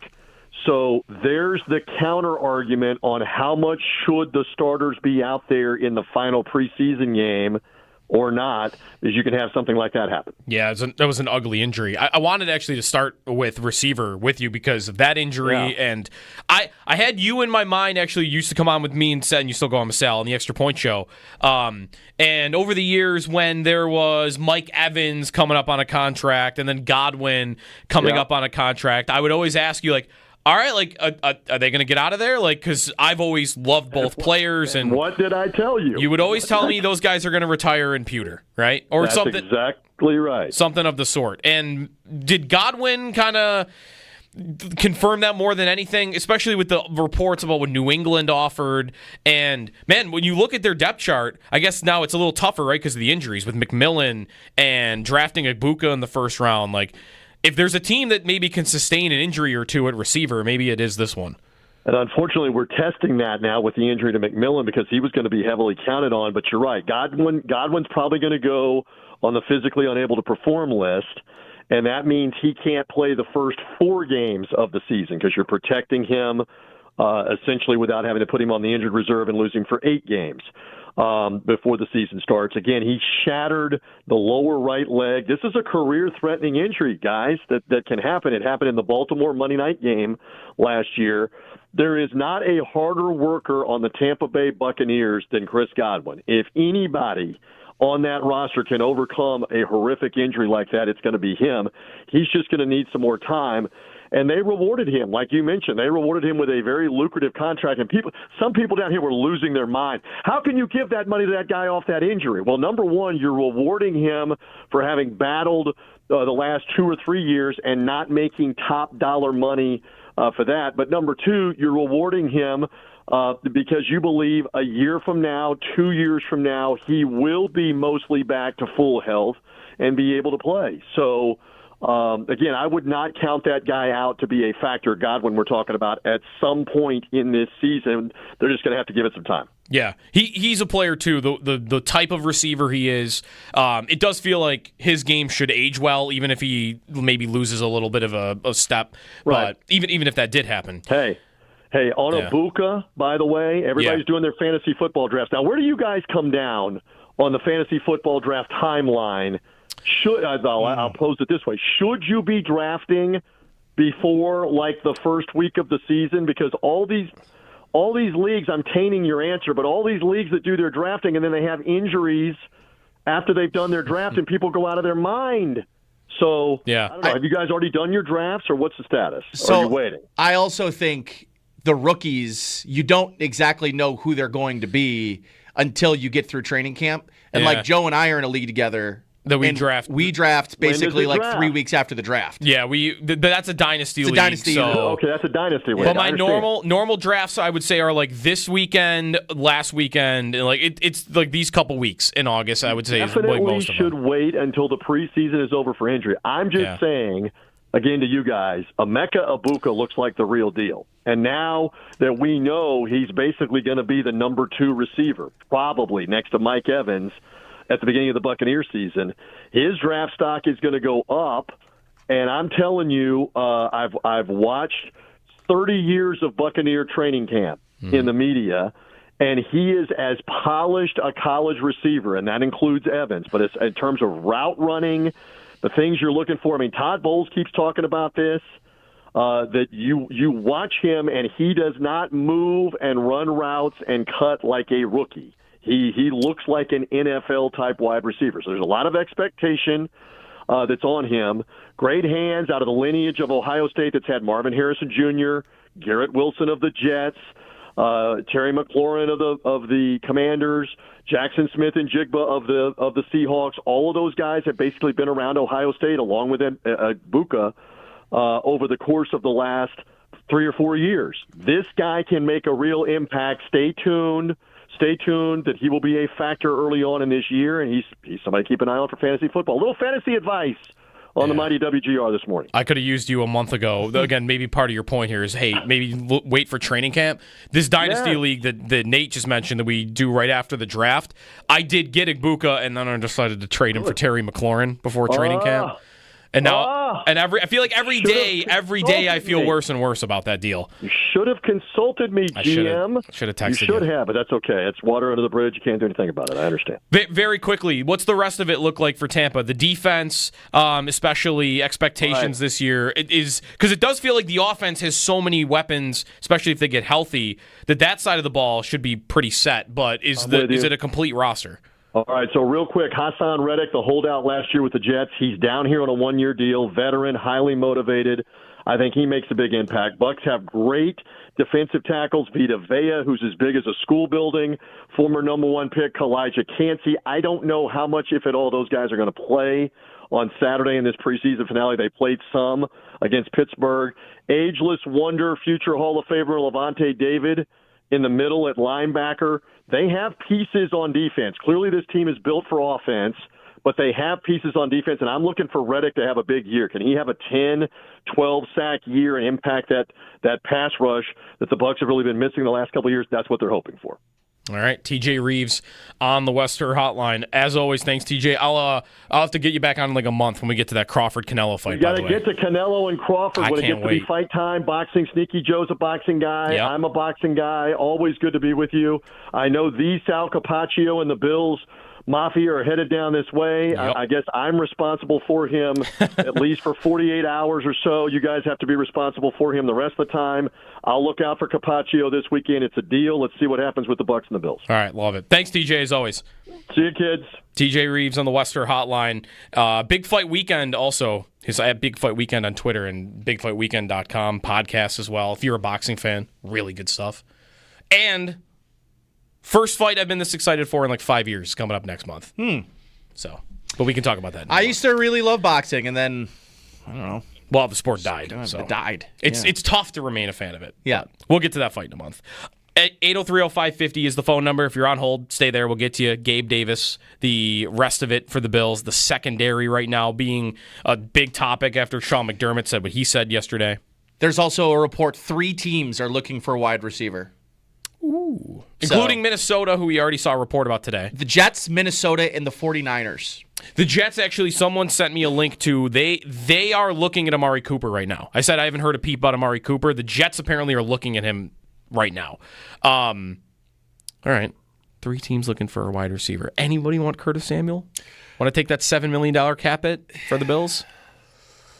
It's a lot of money. I think I'd rather have Samuel than Gabe Davis, though. But if you trade Samuel, you get $7 million in space.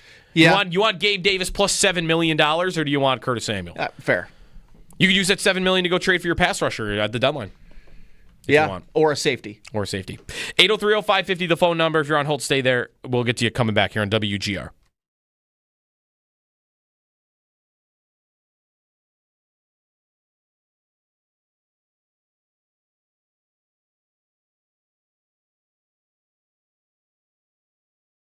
Sal Capaccio on the Western Hotline. Other things yesterday from practice, Sal. Still no Max Hairston. Not that anyone was expecting him to practice yesterday, but McDermott was asked about him. And aren't we nearing a point maybe in the next week or two where if he's not on the field, then maybe what would the options be? An injury list?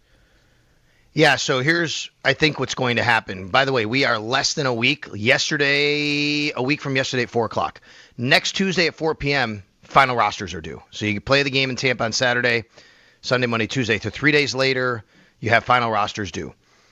Max Hairston, according to Sean McDermott, he's making progress, but he's a ways away, is the way he said it. Okay, so what that tells me is next Tuesday at 4 p.m., I think you're going to see Max Hairston on the IR designated to return list. So what happens is the Bills will get 2 guys next Tuesday at 4 p.m., 2 guys that they can put on injured reserve who don't count on the 53, don't have to make the 53, and they can still come back after 4 weeks. I think that is tailor-made right now for Max Hairston. He gets an extra 4 weeks to be around the team, rehab, facility, all that, and then they can kind of slow play it. And then let's remember, The Bills have a bye week, week 7, and really you kind of get a little bit more ramp-up time for him because he can come back after those 4 weeks. They can practice. It'll be very similar to like a Hoyt and Ogunjobi situation, right? Those guys will go on a suspended list for 6 games. Harrison would have to miss 4, but I think you'd kind of put them all in the same bucket with getting that time off, time ready to get back. So yes, I think that's probably what you're looking at right now is next Tuesday, Max Harrison goes on that IR designated to return list.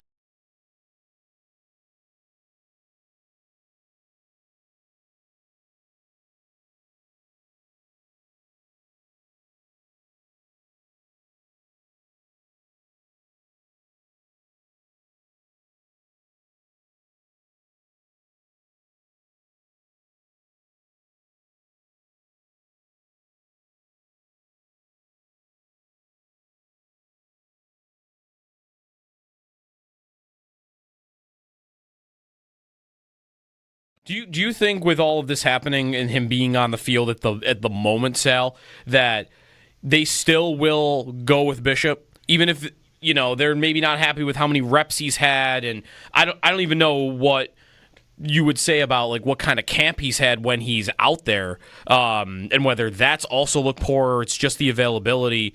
But do you think we're still headed for he's the safety on the field against Baltimore? Well, I do right now because of what I said, which is I don't know if you have any other options right now, unless you just feel that he's hurting you so much that you have to put Damar Hamlin back there, right? I mean, that would be the option. Or, oh my God, we'll just take a flyer on Jordan Hancock. See, I don't think you're going to do that. At the very least, it's okay. We're going to have to trust Cole Bishop more than Jordan Hancock because he hasn't been out there either. He hasn't been playing. He's a rookie, and he's not getting that time on task. The only other options are Damar Hamlin or Cam Lewis. Maybe Derek Forrest, but I think it's a struggle to make the 53 at this point for Derek Forrest. So yes, Joe, I think the answer is right now, I would still say it's very, very, very likely it's Cole Bishop. Now, if you open the door to another safety joining this team, that's fine, but are we talking week 1, week 4? Like how quickly could that person get up to speed on what they need to in the Bills defense? I also think the question, Sal, goes to if you're going to bring a safety from out of the organization, well, that likely means one of the safeties here in this room that you had planned on making the 53 are no longer in the 53. So I think that also makes things a little bit more difficult. And I mentioned this, I think, to you maybe Sunday, and mentioned this earlier this morning to Joe, is I'm willing to have the conversation about Jordan Hancock, but until he's even listed as a safety on the team's depth chart, it's like it feels hard for me to even consider that an option outside of like just Damar Hamlin. And I think that's really where the decision becomes kind of easy for me. And I think probably for the team too, right? Yeah, I hear you. I do. I understand that, Nate. And he is kind of between the two positions. But I'll tell you, he's pretty much just been a safety. He's not just, I shouldn't say it that way. You're right. Like he's blurring both positions, but like he has been more of a safety than he has a nickel corner, and I think that their vision right now is for him at safety. Now that said, wait, hold on, though. He got hurt playing nickel corner on Sunday.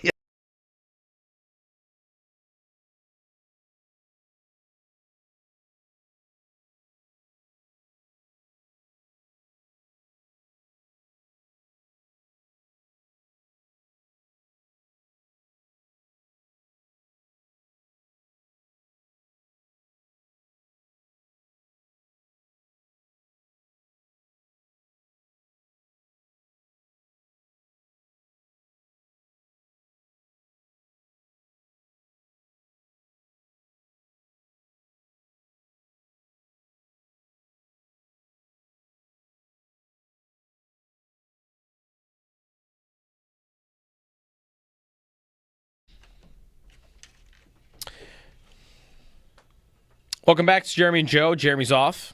Nate Geary is in. Ahead of his 6th steak sandwich in a row this week.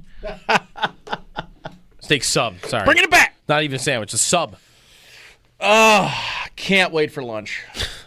The best part is I made myself some egg salad for the week. Oh. And I have yet to dip in because I've been on my steak sandwich. Man, you can't sit in that chair and say you're excited about making a batch of egg salad. I make a mean egg salad. You should just bring it in one day next week. I could. If you guys are interested, you guys want to try my egg salad? Just leave it right in front of that microphone. Oh, no, that's a bad idea. Just say it's You can't really hide it, though. No, you can't say it's anything. Yeah, you can't hide it. What are you going to say it is? He'll know exactly what it It's is when also he looks it's at yellow, Yeah. right? Yeah. Can you make it look like potato salad? But what? Here's a potato salad sandwich. Okay, have you guys had potato salad that has like the deviled egg potato salad that's got yeah. eggs in it? Sure. That might be the best potato salad that's out there. It's very good. It's very good. What you got to do is find some way to get just the smell of the egg salad and like spray it on his mic. There is a slowly- service that you can create any smell in a spray or a flavor that you could put in foods, like an edible dye or a spray of any smell that you want. They can engineer the smell for you or the taste. Really? Yes. We might need to get that. This just exists? Like, Yes. I just... Like during a show, you just sit in here while like the show is going on. You just spray spray egg salad a couple of times. This sounds like psychological I don't know if warfare. you know anything about this room, but there is no such thing There's as no ventilation. There's no such thing as airflow in this. There's no vent. It's like right, there's no being in an vents. airplane. So basically, Just breathing each other's carbon. I spray that thing one time and it will linger in here for 10 years. Yeah, I was in with Bulldog maybe I don't know, this would have been like a year ago, and Yeah. I went to the vending machine because I was desperate, and I got beef jerky. Yeah. And I've never seen him like visibly mad before. He was like, "What are you doing?" I guarantee you What are you doing? The next morning, I came in here and went, who ate in this room? Like I've never made. I've known him for 12 Yeah. years. I've never made him mad before. That's the kind of thing. He was visibly red and angry about it. Yeah. Probably He goes, almost purple. You could have got anything: Pop-Tarts, donuts. You got the smelly beef jerky. It's like, yeah. That's one of his, like, that is on par with Fritos for him. I was just going to say, you could have yeah, got the Fritos. Yeah. He should've does got not the like the Fritos. smell of beef jerky one bit. 8030550 is the phone number. We'll take a break here. We'll get Arthur in when we come back on Gabe Davis and his visit with the Bills today. Whether they'll sign him or not, I don't know. Probably just doing medical stuff. Also, we have the rest of the week to get this too. I want to get some college football in this week. Week 0 is Saturday. Coming up, 2 ranked teams playing. Also, we're just going to do the Dublin thing every year now. That's going to be like traditional. Hey, the college football season's going to open in Ireland. It's like 4 years I in a row kind of like now. it. Yeah, I kind of like it. Yeah, I liked it when Notre Dame played in it because then it made sense. But You don't think Kansas State and Iowa State and Ireland make sense? not a ton of sense. No. That's a little weird. Arthur on the phone lines when we come back, and more on Gabe Davis. Underappreciated, overappreciated. Got a poll up on that too. It's Jody Biasi, Nate Geary. Stay tuned. This is WGR.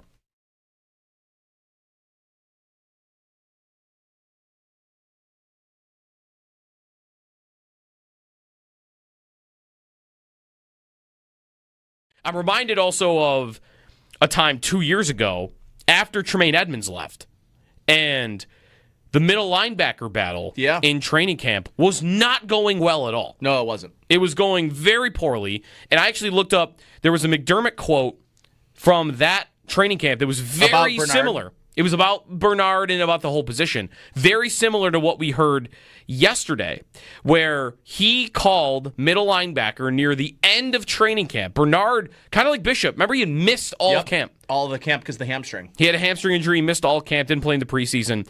And McDermott, nearing the end of camp, said about middle linebacker, quote, "That's an area of concern right now. Are we where we need to be right now? I don't think so." He said that 2 years ago. And what did they do?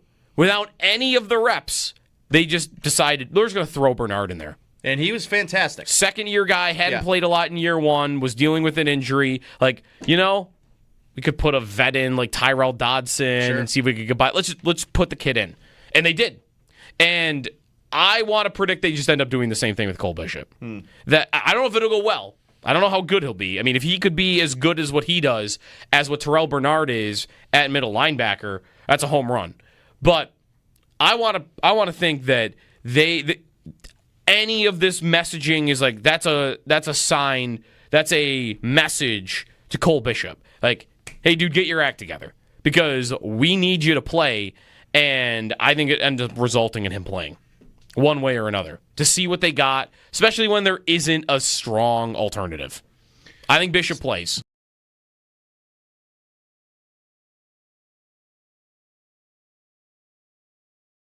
Do you think with all of this happening and him being on the field at the moment, Sal, that they still will go with Bishop even if they're maybe not happy with how many reps he's had, and I don't even know what you would say about like what kind of camp he's had when he's out there, and whether that's also looked poor or it's just the availability. But do you think we're still headed for he's the safety on the field against Baltimore?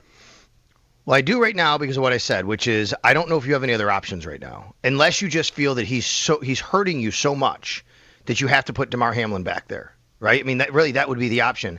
Or, oh my God, we'll just take a flyer on Jordan Hancock. See, I don't think you're going to do that.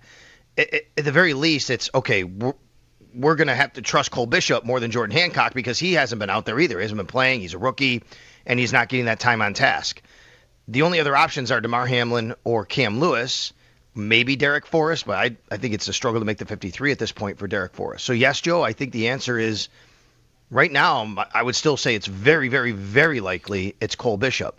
Now, if you open the door to another safety joining this team, that's fine, but are we talking week 1, week 4? Like, how quickly could that person get up to speed on what they need to in the Bills' defense? I also think the question, Sal, goes to if you're going to bring a safety from out of the organization, well, that likely means one of the safeties here in this room that you had planned on making the 53 are no longer in the 53. So I think that also makes things a little bit more difficult. And I mentioned this, I think, to you maybe Sunday, and mentioned this earlier this morning to Joe, is I'm willing to have the conversation about Jordan Hancock, but until he's even listed as a safety on the team's depth chart, it's like it feels hard for me to even consider that an option outside of like just Damar Hamlin. And I think that's really where the decision becomes kind of easy for me. And I think probably for the team too, right? Yeah, I hear you. I do. I understand that, Nate. And he is kind of between the two positions. But I'll tell you, he's pretty much just been a safety. He's not just. I shouldn't say it that way. You're right. Like, he's blurring both positions, but like he has been more of a safety than he has a nickel corner, and I think that their vision right now is for him at safety. Now, that said, wait, hold on, though. He got hurt playing nickel corner on Sunday.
Good morning. The Buffalo Bills got back out on the practice field yesterday following the preseason loss to the Bears on Sunday. 6 players did not practice, including Khalil Shakir, Cedric Van Pran-Granger, Max Harrison, Jordan Hancock, Keontae Jenkins, and Tylen Grable.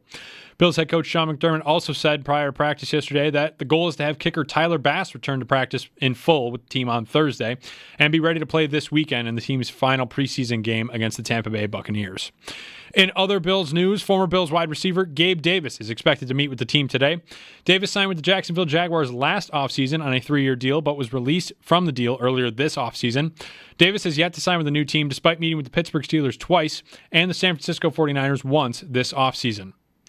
In other NFL news yesterday, the Indianapolis Colts announced their starting quarterback will be Daniel Jones. Jones signed with the Colts this offseason after spending last year with the Minnesota Vikings. Anthony Richardson will now become the Colts' backup, and head coach Shane Steichen said it's hard to say what his future with the Colts will be. ESPN's Adam Schefter reported yesterday he believes that the Cowboys and Micah Parsons are headed towards a split. Parsons formally requested a trade from the team at the beginning of August, and Schefter said that the two sides have not negotiated since April. There still seems to be no timetable or framework for a trade at this time. NFL Network's Ian Rappaport reported yesterday he expects Washington Commanders to move off of running back Brian Robinson Jr. Robinson was the starter for the Commanders all of last season, but has fallen out of favor with the team at this training camp as they appear to be searching for a cheaper option. In baseball yesterday, Blue Jays beat the Pirates 7-3. The Yankees wallop the Rays 13-3 with 9 home runs in the game, and the Red Sox fall to the Orioles 4-3 in extra innings. The Blue Jays still lead the AL East. The Yankees now 5 games back, moving ahead of the Red Sox. The Red Sox 6 games back of the lead. That's your Paddock Chevrolet Sports Update. Paddock Chevrolet, celebrating 90 years of being your hometown dealership. I'm Josh Schmidt for WGR Sports Radio 550.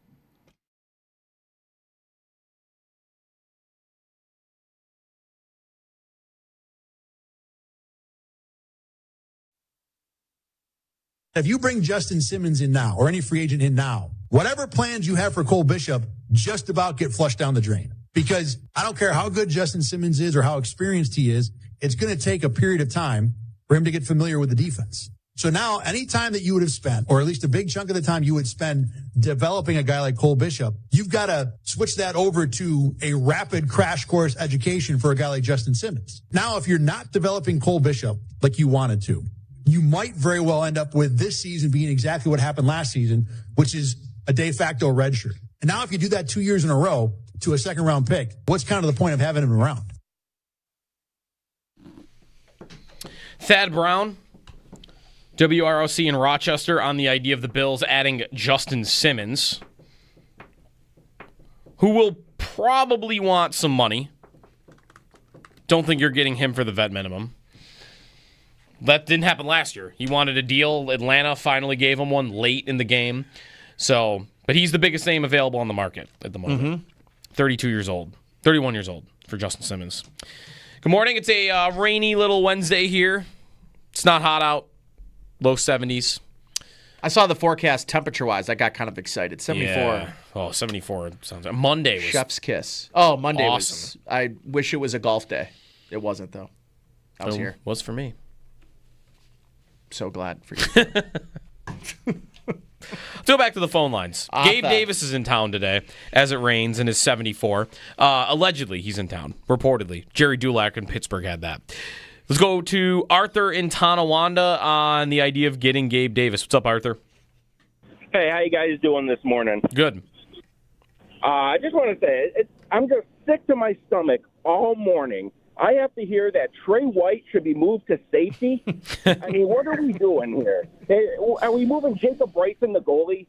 Like, come on. We can't be doing this anymore. And then I got to hear that Gabe Davis is actually coming in for a visit. I thought it was a joke, but it's not. The guy has had one good game for the Buffalo Bills as a fourth-string wide receiver, and people want to act like this guy's going to make a difference. Sick and tired of hearing that he's going to do something with this. He's a blocker. Put out a lineman. Do something else. I got to blame, what's his name, Brandon Beane for this. He came on your show, squawked into the phone at you guys, saying how bad it is that you guys want to get another wide receiver in here. And what do we bring in? Elijah Moore and Gabe Davis is who our options are. I cannot stand it. And the fact that we still have Greg Rousseau on this roster at $20 million is a travesty. We should be out there getting Hendrickson, getting Parsons, even McLaurin. What is Brandon Beane doing? You guys have a great day. Thanks for the call. A lot in there. As a goalie, Jacob Bryson, what do we think? Bad idea. Probably a bad idea. It's probably a bad idea. Yeah. I don't think... Is it that big a deal? He probably... I guess it depends. Do you think he takes snaps away from somebody else? Because otherwise, he's a depth receiver that doesn't play a ton and is insurance. Is it... I guess, could you see him signing and it being like when Cole Beasley and John Brown came back the second time? Because they didn't play much. It wasn't, yeah. John Brown caught, did he catch one? He caught one long touchdown from Josh Allen when he came back. In fact, I think it was exactly, John Brown comes back to the Bills in 2022. He played 3 games. He caught one 42-yard touchdown. Yep. That was it. Cole Beasley didn't do much at all. And Cole Beasley didn't do much either, and he was like, okay, Shakir's not really doing it as a rookie, so let's bring Beasley in. And he caught 2 passes for 18 Combined yards. 3 catches. 3 catches. Beasley did catch 5 in the playoffs in 2 games. But They were like still, screen passes, though. probably. Yeah. He caught 1 touchdown. He had a I don't playoff remember touchdown that. in 2022. I don't remember that either. That's the I don't that's the remember year after 13 seconds. So he caught a touchdown against Miami, the Skylar Thompson game, I guess. Could it look like that? If so, I don't know why you would do it. Beasley did play. Man, you want to talk about that Bengal game that went terribly wrong in the playoffs. Cole Beasley, who had retired earlier in the season, played 47% of snaps in that game. Yeah. They were in bad shape. They were, yeah. Jeez. That's Is that Gabe? it's a travesty. Is that Gabe? He's a depth player. He's, Micah Hyde comes back last year, and he never played. He was on the practice squad. We spent a lot of time on that. The guy's name means a lot. The difference with Gabe would be that all of those guys were old. Yeah. Beasley was old, and Hyde was Gabe's old. 26? He's 26. That's crazy, by the way. Yeah. It's crazy. So that's what would make it sound different, and also the fact that you are a handful of teams right now that have talked to him. The Niners have an opening at receiver. They're reportedly in the last couple minutes, Diner says they're monitoring the receiver market. So that's who he's visited with. They need a receiver. They should just sign Gabe Davis. Maybe. Pittsburgh needs a receiver. Robert Woods is a starter right now. He's old. He's like 36. Who's Robert Wood starting for? Right now he's penciled in. He's on the depth chart as listed starter for the Steelers. Yeah, they should. That's where they're at. They should sign. They should sign Gabe Davis. Those are the other teams Can that I say he's this, talking though? to. If Pittsburgh's not signing Gabe Davis with that situation, I don't think he's signing right now. I just don't think he's healthy enough to sign. Davis? Yeah. That really could be the other thing. Are the Bills doing due diligence saying, let's get him in here, let's see what it looks like health-wise in case in a month he's still available and we want to sign him? But that would be betting on him being available in a month. I do agree with Sal, though, that a lot of it's they just know exactly who he is. There's no guessing in practice habits. They know what type of person he is. Do they know what type of player he is right now? I don't know. Do they know what form he's in? He was horrible for the Jaguars. It went really wrong. It went really bad. It went sideways for him in Jacksonville. And it didn't go well at the end with the Bills. We always point to how Diggs started that year super strong. I mean, Diggs was on pace to set career highs at the beginning of that final season with the Bills, and then second half of the year, nothing. It was bad. That makes us forget Davis did nothing at the end of that season, right? He had zeros multiple times. Against the Tampa Bay Bucks. He was not on the same page with Allen. Remember in he Philadelphia? He played 100% of the snaps in a game and got 0 targets. In 2 games, that happened. Yeah. Not quite 100. It was like 97. 98. Yeah. But, he was out off the field for 1 snap. Yeah, the Jet game, he didn't have a target. And then the Chief game and the Cowboys game, he didn't have a catch. Mm-hmm. And the Miami game. In the Miami game, again, there were so many times in that last year where I thought, man, he just does not look like he's on the same page as Josh. I can think of 4 examples, like off the top of my head. Remember the intentional grounding penalty that was stupid against the Bengals?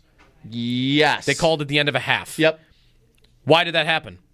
Because Davis and Josh weren't on the same page. Weren't on the same page. How about in the Philadelphia game? Well, in overtime to win the game, he doesn't go to the place that Allen thought he was going. How about in Miami? First drive to win the division on the road. You drive down the field. You got goal to go. And remember that play? Mm-hmm. Allen throws it left side of the end zone. Davis has run inside. And it's an easy catch for Eli Apple. Yep. Of the Dolphins for a pick. I'm sure there are twice as many examples of that. He and Allen were not on the same page at the end.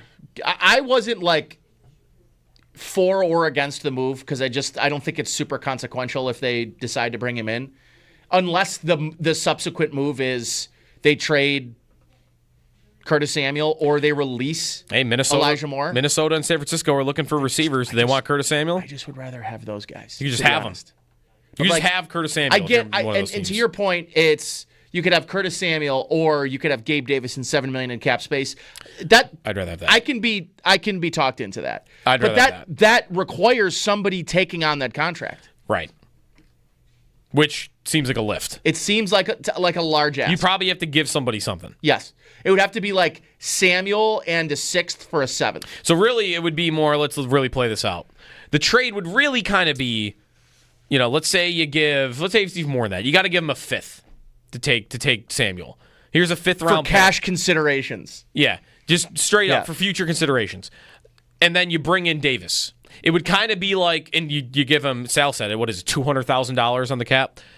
It would be like you trade Curtis Samuel and a 5th for Gabe Davis and $7 million. And I'd rather have Gabe Davis and $7 million personally. I'm going to use that money. I'm going to make a trade at the deadline. Okay. And right now they can't. Right now I think they are still over the cap according to SpotTrack. I thought that they had $1.6 million or something. Even that's not much either. No, that's basically nothing. Let's go to Anthony in Amherst. What's up, Anthony? Good morning, guys. I got a quick vent, just a little out to you guys this morning. After finding out Gabe Davis is going to take a visit back to Buffalo, you guys were a Bills wide receiver right now, sitting in the locker room or at home right now, going to practice soon. How would you feel on the Bills bringing in another wide receiver here after 2 weeks of the preseason has already been completed, all right? We're going into the last week of the preseason, another week till the NFL season starts, and here we are still questioning about wide receivers. I feel like it's almost a total slap in the face to who the Bills actually trust right now to go down the field and catch the long ball. I mean, yeah, we have James Cook that we just re-signed. It'll catch it in the short flat and et cetera, run through the holes. He's a great running back. But I just feels like the Bills are playing with house money, and it's going to eventually bite them in the booty one time. And, look at the Chiefs this year. They got bullied in the NFL Super Bowl on the offensive line. So what do the Chiefs do? They bulk up. They spend 3 out of 7 or 8 draft picks just to address the offensive line issues. And here we are still questioning free safeties, wide receivers, and corners at this late in stage of the preseason. I just find we're, like I said, it's house money we're playing with, and I feel like we're on a bad page right now. And we really can't lose these games that are going to cost us in the later run, especially for the AFC conference, home, just like the Chiefs get every single year.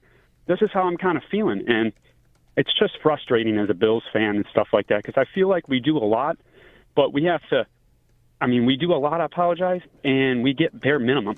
So I'm going to hang up, let you guys comment in. Thanks. Yeah.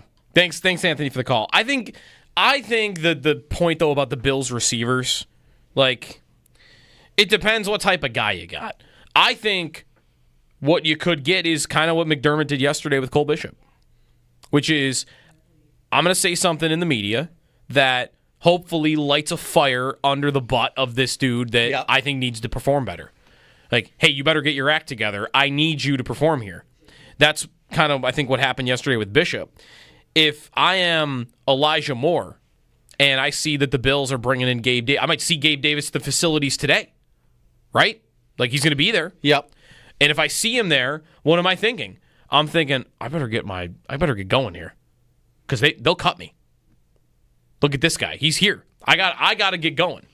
So, sure, you could take it bitterly. I think more often in that sport, you're hoping that it is a message to your guys, like, you better get your act together. And that, I don't know, Moore, though, again, I don't even know if I want to pigeonhole Moore into that. I don't think Moore's had a bad camp. I haven't heard anybody say he's had a bad camp. I don't think he's lighting the world on fire, and he had a couple drops in a preseason game. So, yeah, I'm not making an indictment of him from one preseason game with Mike White at quarterback. I'm just not going to do it. But I guess a little bit of me thought Elijah Moore might push to really, like, be a player in this offense, to be a piece of the offense, and he hasn't really done that. But I think 10 times out of 10 would take Moore over Gabe Davis. So, I think a full 10 times out of 10. I would too. Yeah, I've always liked Elijah Moore, and I feel like if you want to stay true to the preseason pledge, you shouldn't want to cut Elijah Moore because he dropped the screen pass against the Bears. That's my personal opinion. Yeah. That, by the way, wasn't even right in his hands. He should have caught it, but it was low and to the right. It's not necessarily where you'd want your quarterback putting a screen pass, but I get it. He should have caught it. but whatever. Let's go to Jerry in Kenmore. What's up, Jerry? Hey, good morning, guys. I'm kind of curious what the last caller's definition of house money is, because I don't think it was – house money means you're already ahead. What are you doing? You can take risks because you're already ahead. Regardless, I'm tired of the Gabe Davis talk and all these rookies that'll never make the team talk. I can give you a list as long as my arm of rookies that we thought was it Brashear or Tim Tinsdale or Colby Listenby. We talk about Shavers. If he hasn't proven himself in this league in 3 years, he's going to be delivering bread in 2 years. Okay, I know we fall in love with these guys because they're the only guys we see right now. The other thing about Davis, the Chiefs game, the Chiefs thought he was so bad they decided not to cover him in a playoff game, and it almost lost the game for them. But they made us go someplace else. He's not a good receiver. They're never on the same page. He's a horrible route runner. If the ball is 15 yards from a receiver and Allen throws it, it is always Gabe Davis. Always Gabe Davis. He's not a good route runner. He doesn't have chemistry with Allen. It's not a good – sure, put him on the field to block. We don't need wide receivers blocking. Yeah, thanks, Jerry, for the call. I'm just glad we got to the point of the show where Colby Listenby finally got his call back. We are got his call back as a show when you get to Colby Listenby. Frig, yeah. Never made an appearance in the NFL, I don't think. Did he not? No, I think he got hurt in camp and just never. That was it. Colby Listenby. I don't think he ever did anything. Rip true one. This is a 6th-round pick of the Bills. TCU's finest. Well, it wasn't even 10 years ago. I guess he did go to Miami and Indy after, but he never played. Practice squad. I mentioned a couple examples of him being off with Allen at the end of that final year. In their careers as a whole, I don't know that I'd want to say they didn't have chemistry. At the end, they didn't, and maybe that's what should matter most. And maybe a little of that is also a Ken Dorsey problem. No, because remember at the time that's Joe Brady. Yes, and that could have been that Joe Brady just didn't have much of a role for Davis, the same way that Dorsey might have, or certainly Dable did before that. It is amazing because I agree with a lot of that. I don't think Davis is a very good route runner. I think Davis is an okay receiver that looked really good here because he had Josh Allen, and I think at the time, especially in the Brian Dable system, he was a good fit. They needed a big X receiver. They needed a guy that could go down the field, and he was pretty good at that. He caught a lot of deep balls. We always remember in the 13 seconds game, those last 2 drives, Davis breaking the ankles of a Chiefs corner on 4th and 13 to catch a touchdown. Yep. And then again, he caught 4 passes. Was it 3 or 4 passes on the final drive? I missed that Chiefs secondary. I wish that was still the secondary. I wish we could still go up against Sorensen. Yeah, I know. And who was it? Tyrann Mathieu got hurt in the first quarter. On that final drive, no doubt, that drive they had chemistry. Allen's not even looking anywhere else. He's throwing the ball to Davis before Davis is turned around. They were on the same page on that last drive. But what you might forget is, in the third quarter of that game, Davis is running behind the Chiefs' defense. Yes. And again, you're right to point out, their secondary stunk in that game. But I missed that secondary. But that was the Davis play. The Davis play wasn't, hey, I'm going to break a guy's ankles on 4th and 13. The Davis play was, I'm going to just run straight down the field and wrestle the ball away from Minkah Fitzpatrick. I'm just going to run down the field and be 1 step ahead of the defender. Right. Never 10 steps ahead. But I'm going to be 1 step ahead of the defender, and Josh is going to put it in a bucket. And the reason I'm skeptical of this idea making much impact at all, if they were to do it, is I don't know that he can still do that. I've always wondered about how long a downfield receiver that runs a 4.5 can do that in the NFL. And he's had some injuries. And an ACL. Not just some nagging injuries, but he was it an ACL? Yeah. Last year? His ACL last year, yeah. So you sure about that? I'm 95% sure. That leaves 5% wiggle room that it wasn't that? It wasn't, yeah. I'm pretty sure he tore his ACL. Tore his meniscus. Meniscus, okay. Knee ligament. Had a torn knee ligament. Yeah. You're pretty close. PCL sprain, ankle sprain. We remember that one, right? Because we heard about it all year for the Bills. Because that's a long time. For him to not be medically ready with a meniscus seems... He tore his meniscus November 17th. He should be... He missed 6 games. He should be. Which was the rest of the season. He should be completely fine by now. That would concern me. That would concern me. He also that he's still not healthy after a meniscus tear. He also sprained his PCL with the Bills. Remember, he missed the. Yep. I actually just saw Pat Moran was tweeting about this. Matt Bove pointed this out with Sally yesterday, that maybe the Bills win the Chiefs playoff game 2 years ago if Davis plays. He missed that game with the PCL sprain. And actually, if you remember, I know I'm way into the weeds on Davis here. There's a fan video after the game, Davis like getting into a screaming match, like an altercation with Bills fans. And then he left. That game he missed, Trent Sherfield had 2 bad drops, including on that Diggs drive. The Diggs drop happens. Sherfield had a rough game. He had a ball hit him in the bicep. Yeah, he had a rough game. And, hey, maybe Davis makes an impact in that game. I'm not sure about that, but he could have. There's injuries there. And I just would wonder what form you're getting from him. Mike on a cell's next. What's up, Mike? Hey, guys. A little opposite view on Gabe Davis. I really wonder whether or not it's Davis or whether or not it's the offensive coordinator. I mean, I have a tough time when a guy gets 12 catches, 87 yards, touchdown, and then the next week he gets 1 target. I have a tough time when, he had 4 huge games that year, and then the following games he barely got the ball thrown to him. And then, 2 games later he'd have, 130 yards. I look at it similar to James Cook. I just don't think that you got James Cook, his average spot where he receives the ball on a pass is within 1 yard of the line of scrimmage for last year. You've got weapons, and we talk about Joe Brady as this great offensive coordinator because the Bills score 30 points a game.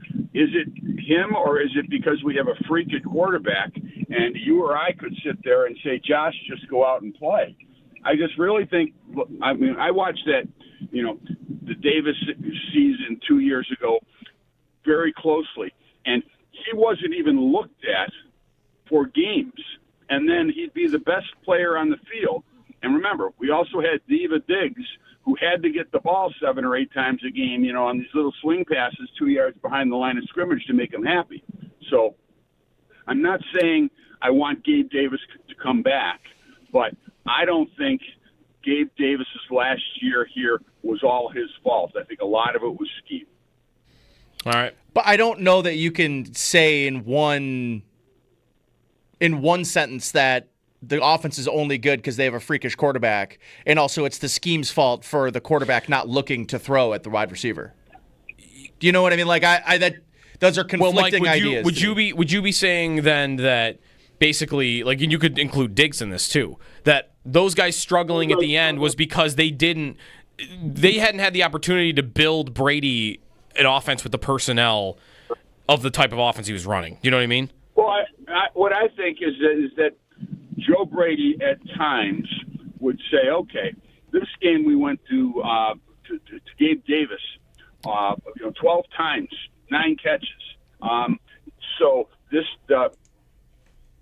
planning on Gabe Davis being used all the time. Mm-hmm. And instead of using Gabe Davis this game, we're going to scheme to go to Diggs, or we're going to scheme to go to Johnson out of the back. We're going to do something different because teams plan on us using Davis. And then 2 games later, we haven't used Gabe Davis in 2 games, so we're going to scheme and throw the ball to Gabe Davis all the time, because I just don't see how you can have that big of jumps over a season where 4 games you are the best player on the field other than Allen. I also don't think at any point he was the best player on the field. So that's also a thing for me, is I think we're being a little dramatic on both ends. I think what it was, personally, for how it was so back and forth. He was not getting double teamed. The Charger game, that year, I'm looking at his game log now.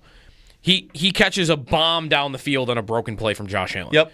That's a big part of that stat line from that day. I think part of it was Joe Brady came in and he wanted to limit the turnovers and he wanted to clean things up. And one way to do that was throw the ball around the line of scrimmage, which meant Khalil Shakir. They tried it with Diggs, but it wasn't really effective because he's not that type of player. So they tried it with Diggs. They did it with Shakir, and that worked. They did it with Kincaid. Kincaid First play of the Chief playoff game that year is a screen to Kincaid. Yep. Like, those were the guys that they were, because, hey, we're going to keep the ball short, line of scrimmage, who's good at catching and running. Yep. Those guys. Who's not good at catching and running? Gabe Davis. You're not going to throw Gabe Davis a screen at the line of He scrimmage. also has a very limited pass game, and when or a route tree, and when the passing game started going more towards the middle of the field on those short passing, it doesn't just have to be scheme. It could be the scheme that he can't really operate in. So if other people can operate in the scheme, but he can't, is it a scheme problem or is it a player problem? I don't even think it's a scheme problem. It's just it does, and this kind of relates to why I don't think if they sign him, it'll even make a big dent in their production offensively at the receiver position, because I just don't think he's a great fit for the type of offense they run.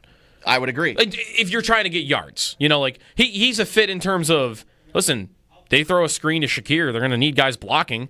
Like, and if he costs $200,000 and he could be an effective player in that role, fine. But is that more valuable to me than what Elijah Moore could do for me? I would say no. Is it more valuable for me than what Curtis Samuel could do if he's on IR? Yes. Yeah. You just got to figure out how valuable you think Davis doing the dirty work is. Because I don't think you're not getting 700 yards from him. I also think we're probably going to talk about this more. We're going to spend more time talking about Gabe Davis, and I don't even think he's going to sign here. Right. Well, he could sign with the Steelers tomorrow. Yeah. Or today. It'd be weird, though, if he signed with the Steelers while in Buffalo. That would be weird. 803-0550 is the phone number. If you're on hold, stay there. We'll get to you coming up on WGR.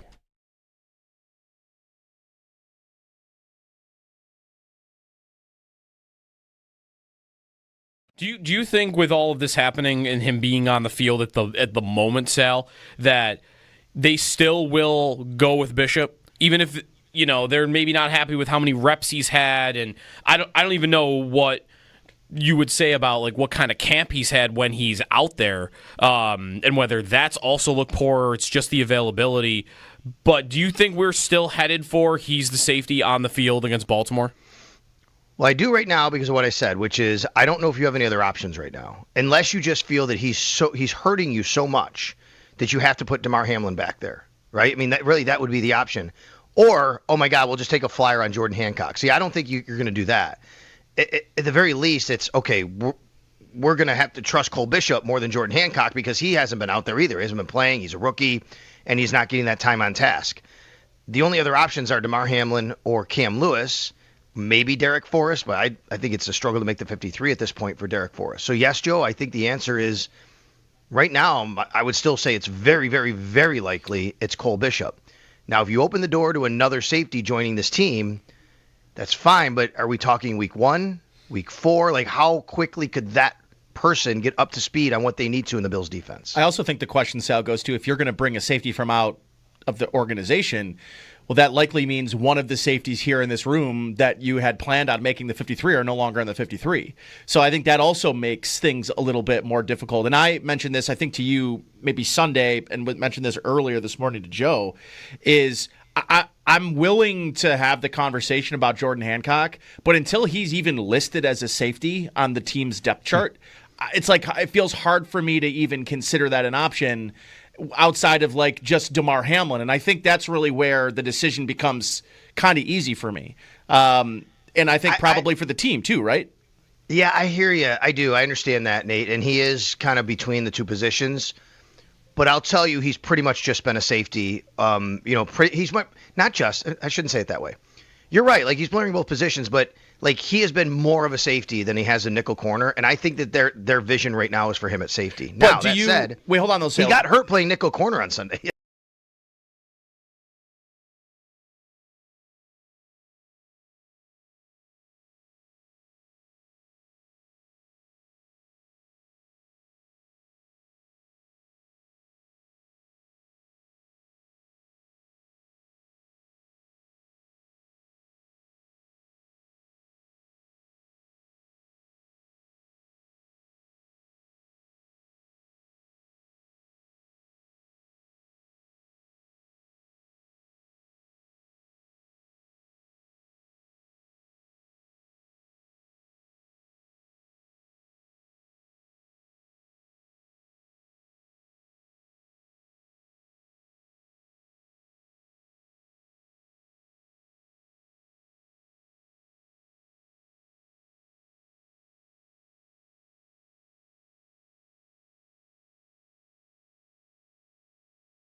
I'm reminded also of a time 2 years ago after Tremaine Edmonds left, and the middle linebacker battle in training camp was not going well at all. No, it wasn't. It was going very poorly, and I actually looked up, there was a McDermott quote from that training camp that was very similar. It was about Bernard and about the whole position. Very similar to what we heard yesterday, where he called middle linebacker near the end of training camp. Bernard, kind of like Bishop. Remember, he had missed all of camp. All of the camp because of the hamstring. He had a hamstring injury, missed all camp, didn't play in the preseason.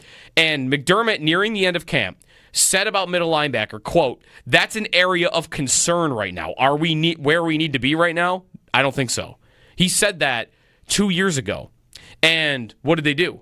Without any of the reps, they just decided they're just going to throw Bernard in there. And he was fantastic. Second-year guy, hadn't played a lot in year one, was dealing with an injury. Like, we could put a vet in like Tyrell Dodson and see if we could get by. Let's put the kid in.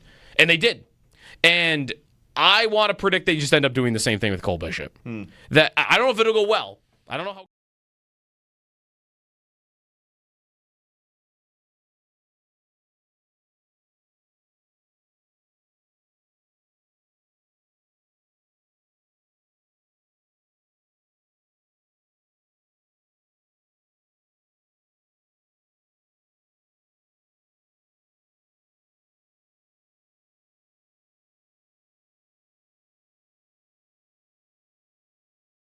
No setbacks. I saw him this morning, had a good conversation in the hallway with him this morning, and he continues to rehab and no change to his schedule.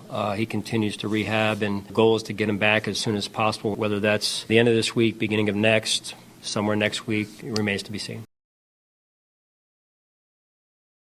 Bills head coach Sean McDermott, I believe, practice again today for the Bills. They get ready for Tampa a little bit later in the week in the preseason.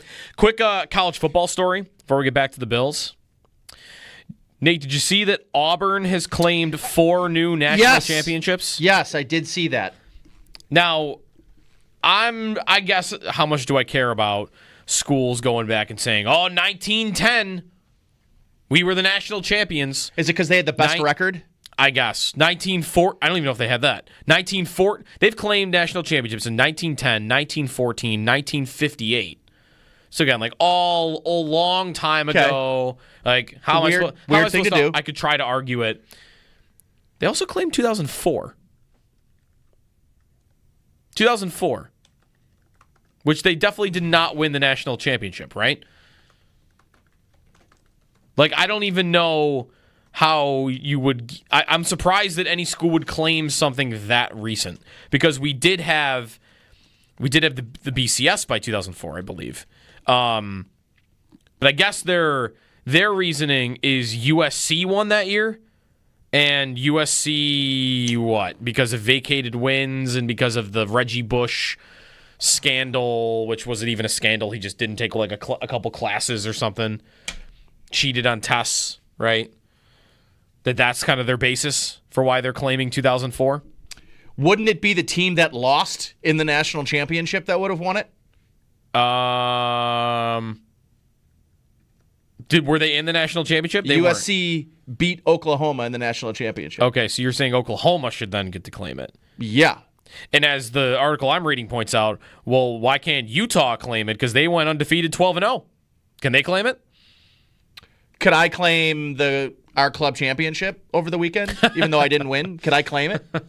You just claim. People are asking. Just claim the national championship. People are asking. College football is the only sport we get this, right? UCF claiming the 2017 national championship just because there was no game forever. But again, these are in years where there were games that I have schools still doing it. I don't understand. This is why we've do we have to acknowledge it? Do we have to accept it? No, you don't have to, but like Auburn now is going to be like putting all over their stadium, hey, we are 9-time national champions. That's absurd. Even the last year they would have only said they were 5-time national champions. That's absurd. Right? You say that, but didn't Notre Dame probably do this? Hasn't Notre Dame probably done? Probably every school's probably done this, right? No one's done this. I have never seen or heard this done.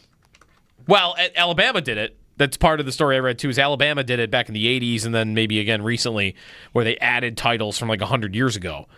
The new thing for me is though seeing someone add a title from 20 years ago. Can the Sabres not claim the 99 Cup for the foot in the crease thing? Imagine Sabres could. We could claim it. I mean, if this is how we're operating. Yeah, now. why can we claim 06? We could claim. Right. Well, you know what? Actually, the ball didn't go wide right.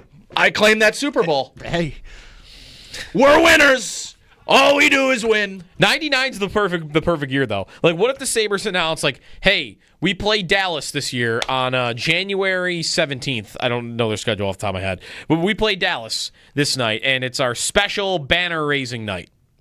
And they are going to raise a Sabres 1999 Stanley Cup Champions banner. Could you imagine? In front of the Stars, by the way. Yeah. Yeah, we're just going to claim it. They do it in college football.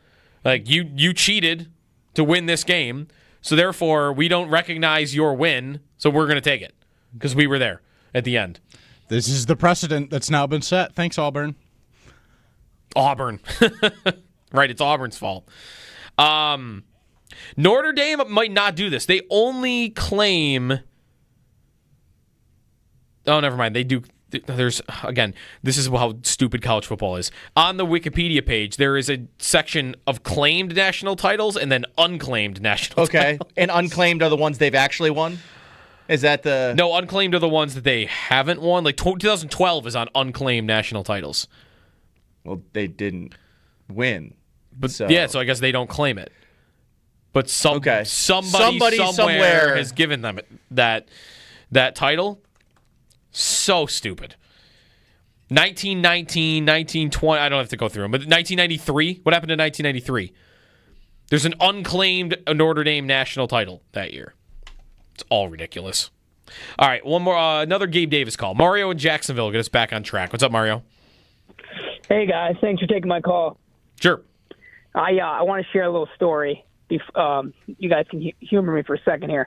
My law firm is the official firm of the Jacksonville Jaguars, so I'm subject to like all the Jag stuff throughout the season. I try to stay in my little Bills bubble. But last week we were having dinner with the Jacksonville Jaguars team surgeon, and he told me that he met Gabe Davis last season. He's the nicest guy, and I remember thinking, oh, man, remember the Gabe Davis days? I'm so glad those days are over. So 5 days later, I see this story that the Bills are going to be working out Gabe Davis or something. And I started cracking up. I thought it was the greatest thing ever because I needed a little humor to lighten up the week. I watched so much Gabe Davis last year, I can't tell you, and I'm going to remind all the people listening, he is bad. He is really not good. There were multiple games where Trevor Lawrence, who can't hit water when he falls out of a boat, would hit him in the hands.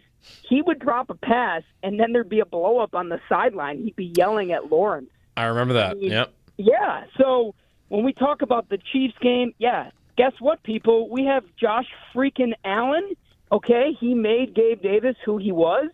Let's not forget who we're dealing with here. He was so bad that the Jags couldn't wait to move on from him, and I preached and preached and preached when they brought him to Jacksonville and told my friends, and no one wanted to listen. And guess what? Now they're laughing at Buffalo because he might come back to the Bills. So just want to enlighten everyone and share my little insight there. I hope you guys have a great week. Go Bills. Yeah, thanks, Mario. Again, though, part of the difference there is Jacksonville paid him $13 million. And the Bills, as Sal pointed out, like it would count for $200,000 on their cap. Yeah, sir, different situation. I mean, really, did the Bills dodge a bullet? I don't know how much they would have been willing to pay him, personally.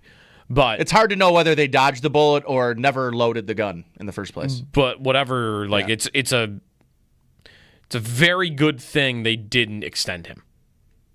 Right? That was the right choice. They've extended most guys. And there is you can always say, well, they would have wanted to keep him, but it would have only been for this price. Edmonds, it's kind of always, I've thought the same thing. Like, sure, they weren't going to pay $18 million a year for Tremaine Edmonds. Would they have paid $14? I don't know. And you could say that. But here's one thing I do know. I don't think they were going to be spending that much money on linebacker. With both of those guys, here's one thing I do know. They didn't get him locked up the year before their contract year. Yeah. So you could say everybody they've wanted, they've done that. That's right. Everybody they've wanted to keep around, they've got it done a year in advance. How many it wouldn't be none, but how many guys have they actually taken all the way up to free agency and then signed? Because they didn't do that with Trey White. They didn't do that with Deion Dawkins. They didn't do that with Josh. They didn't do that with Spencer James Brown. Cook, Spencer Brown, Dawson Knox. Ed Oliver.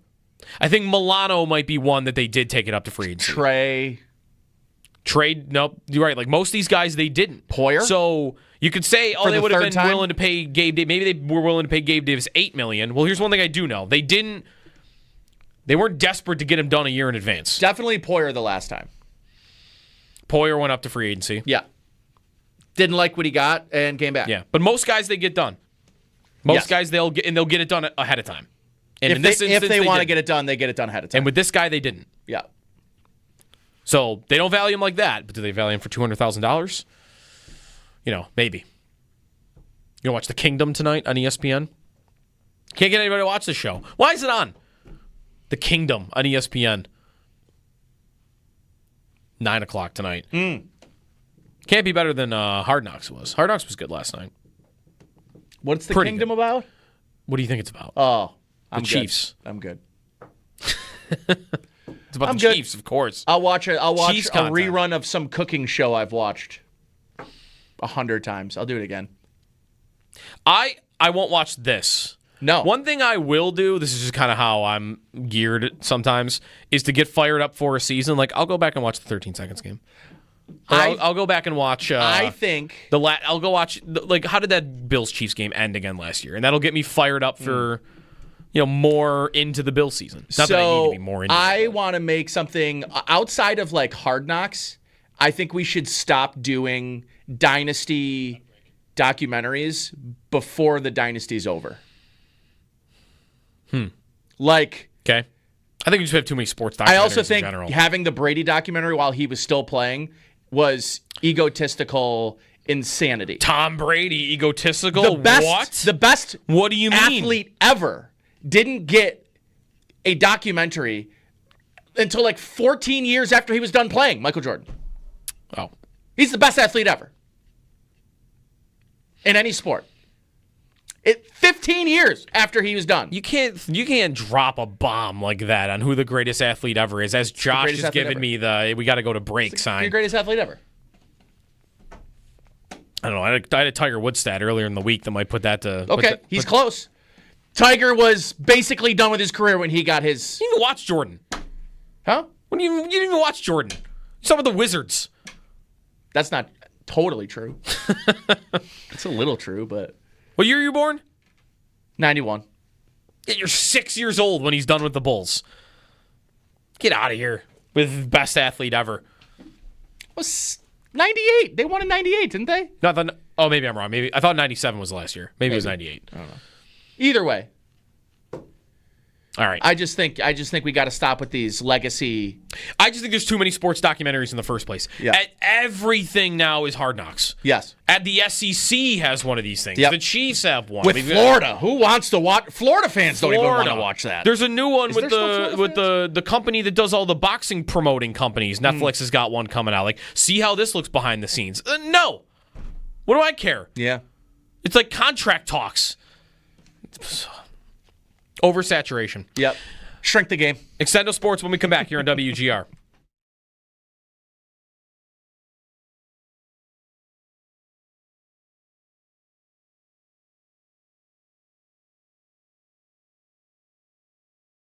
So Gabe Davis is reportedly visiting with the team today. Yesterday when the news came out, Jeremy very unhappy about it. Not a Gabe Davis guy at this point, which I don't know how many there are. I think it's tough to figure out sometimes what his reputation is amongst Bills fans. I think some Bills fans think he is the most overrated player ever, and I think some Bills fans think he is the most underrated player ever. And they will clash in group chats for the rest of time. Does it fit? Is this a good idea at all to bring him back? The one thing about anybody that signs Davis, because of the language in his contract with the Jaguars, however that works, he is getting all that money paid by Jacksonville. So any team that gets him is going to get him for the vet minimum. He has no incentive to sign for anything more. Yep. So if you get him, you're getting him for the vet minimum. But who is he displacing? Is he playing meaningful snaps? Is he inactive? Is he even really healthy? Is my question. Is he healthy? Is another part of it? Yeah. The fact that they're having him in on a visit, though, I think means they want to know the answer to that question. Is he healthy? Yeah. From a jumping off point. And I said this yesterday, but it's not my favorite idea at all. I personally would rather they go with, even Shavers at the bottom end of the depth chart, or Elijah Moore and Samuel keep their roster spots, and you see that out and see if you can get anything out of those two in the regular season. The reason, though, that I wouldn't be stunned if the Bills actually did sign Davis is I've continued to think all throughout camp, this is part of why I thought there was an opportunity for Shavers to make the team, is they don't, in my mind, have a plan B to Keon Coleman at the big X receiver position that was last year split between Coleman and Matt Collins, doing the dirty work at receiver, blocking at receiver, clear out routes down the field.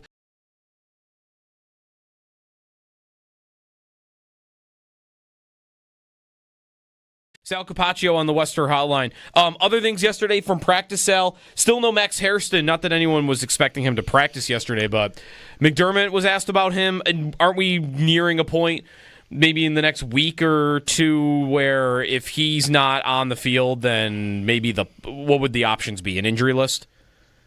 Yeah, so here's, I think, what's going to happen. By the way, we are less than a week from yesterday at 4 o'clock.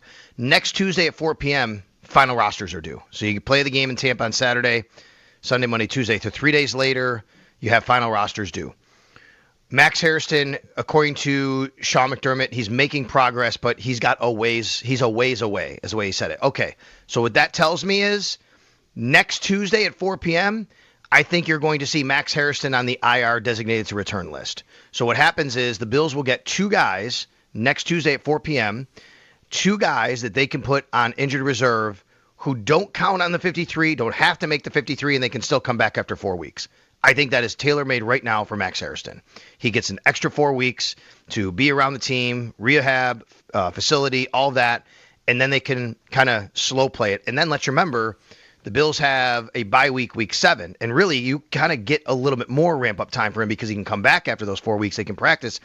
It'll be very similar to like a Hoyt and Ogunjobi situation, right? Those guys will go on a suspended list for 6 games. Hairston would have to miss 4, but I think you'd kind of put them all in the same bucket with getting that time off, time ready to get back. So yes, I think that's probably what you're looking at right now is next Tuesday, Max Hairston goes on that IR designated to return list.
All right. Extendo Sports, Northtown Automotive Extra Point Show. Very quickly, one more word on this Colts decision yesterday. Daniel Jones going in over Anthony Richardson. I wonder if Richardson ever gets the chance to be another team's guy again.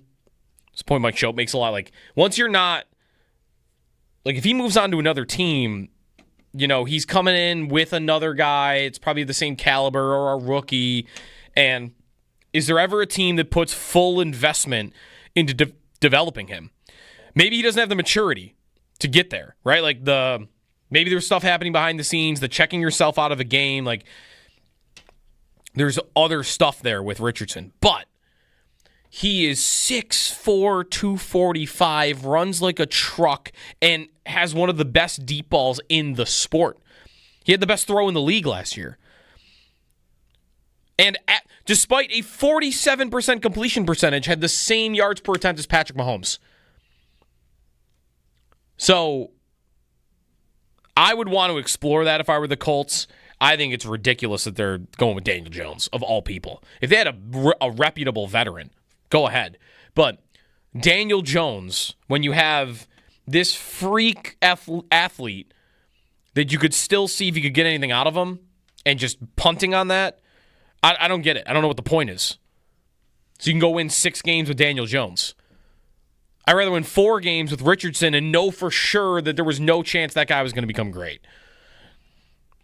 I think it's a terrible decision. All right, that's going to do it for us. Go trade for Richardson. Bills backup? Anthony Richardson? We like it. I love the tools. Get him, if maturity's his problem, get him in the system, get him with Josh. Keep Trubisky around. You know, bring him up. And then never have to use him.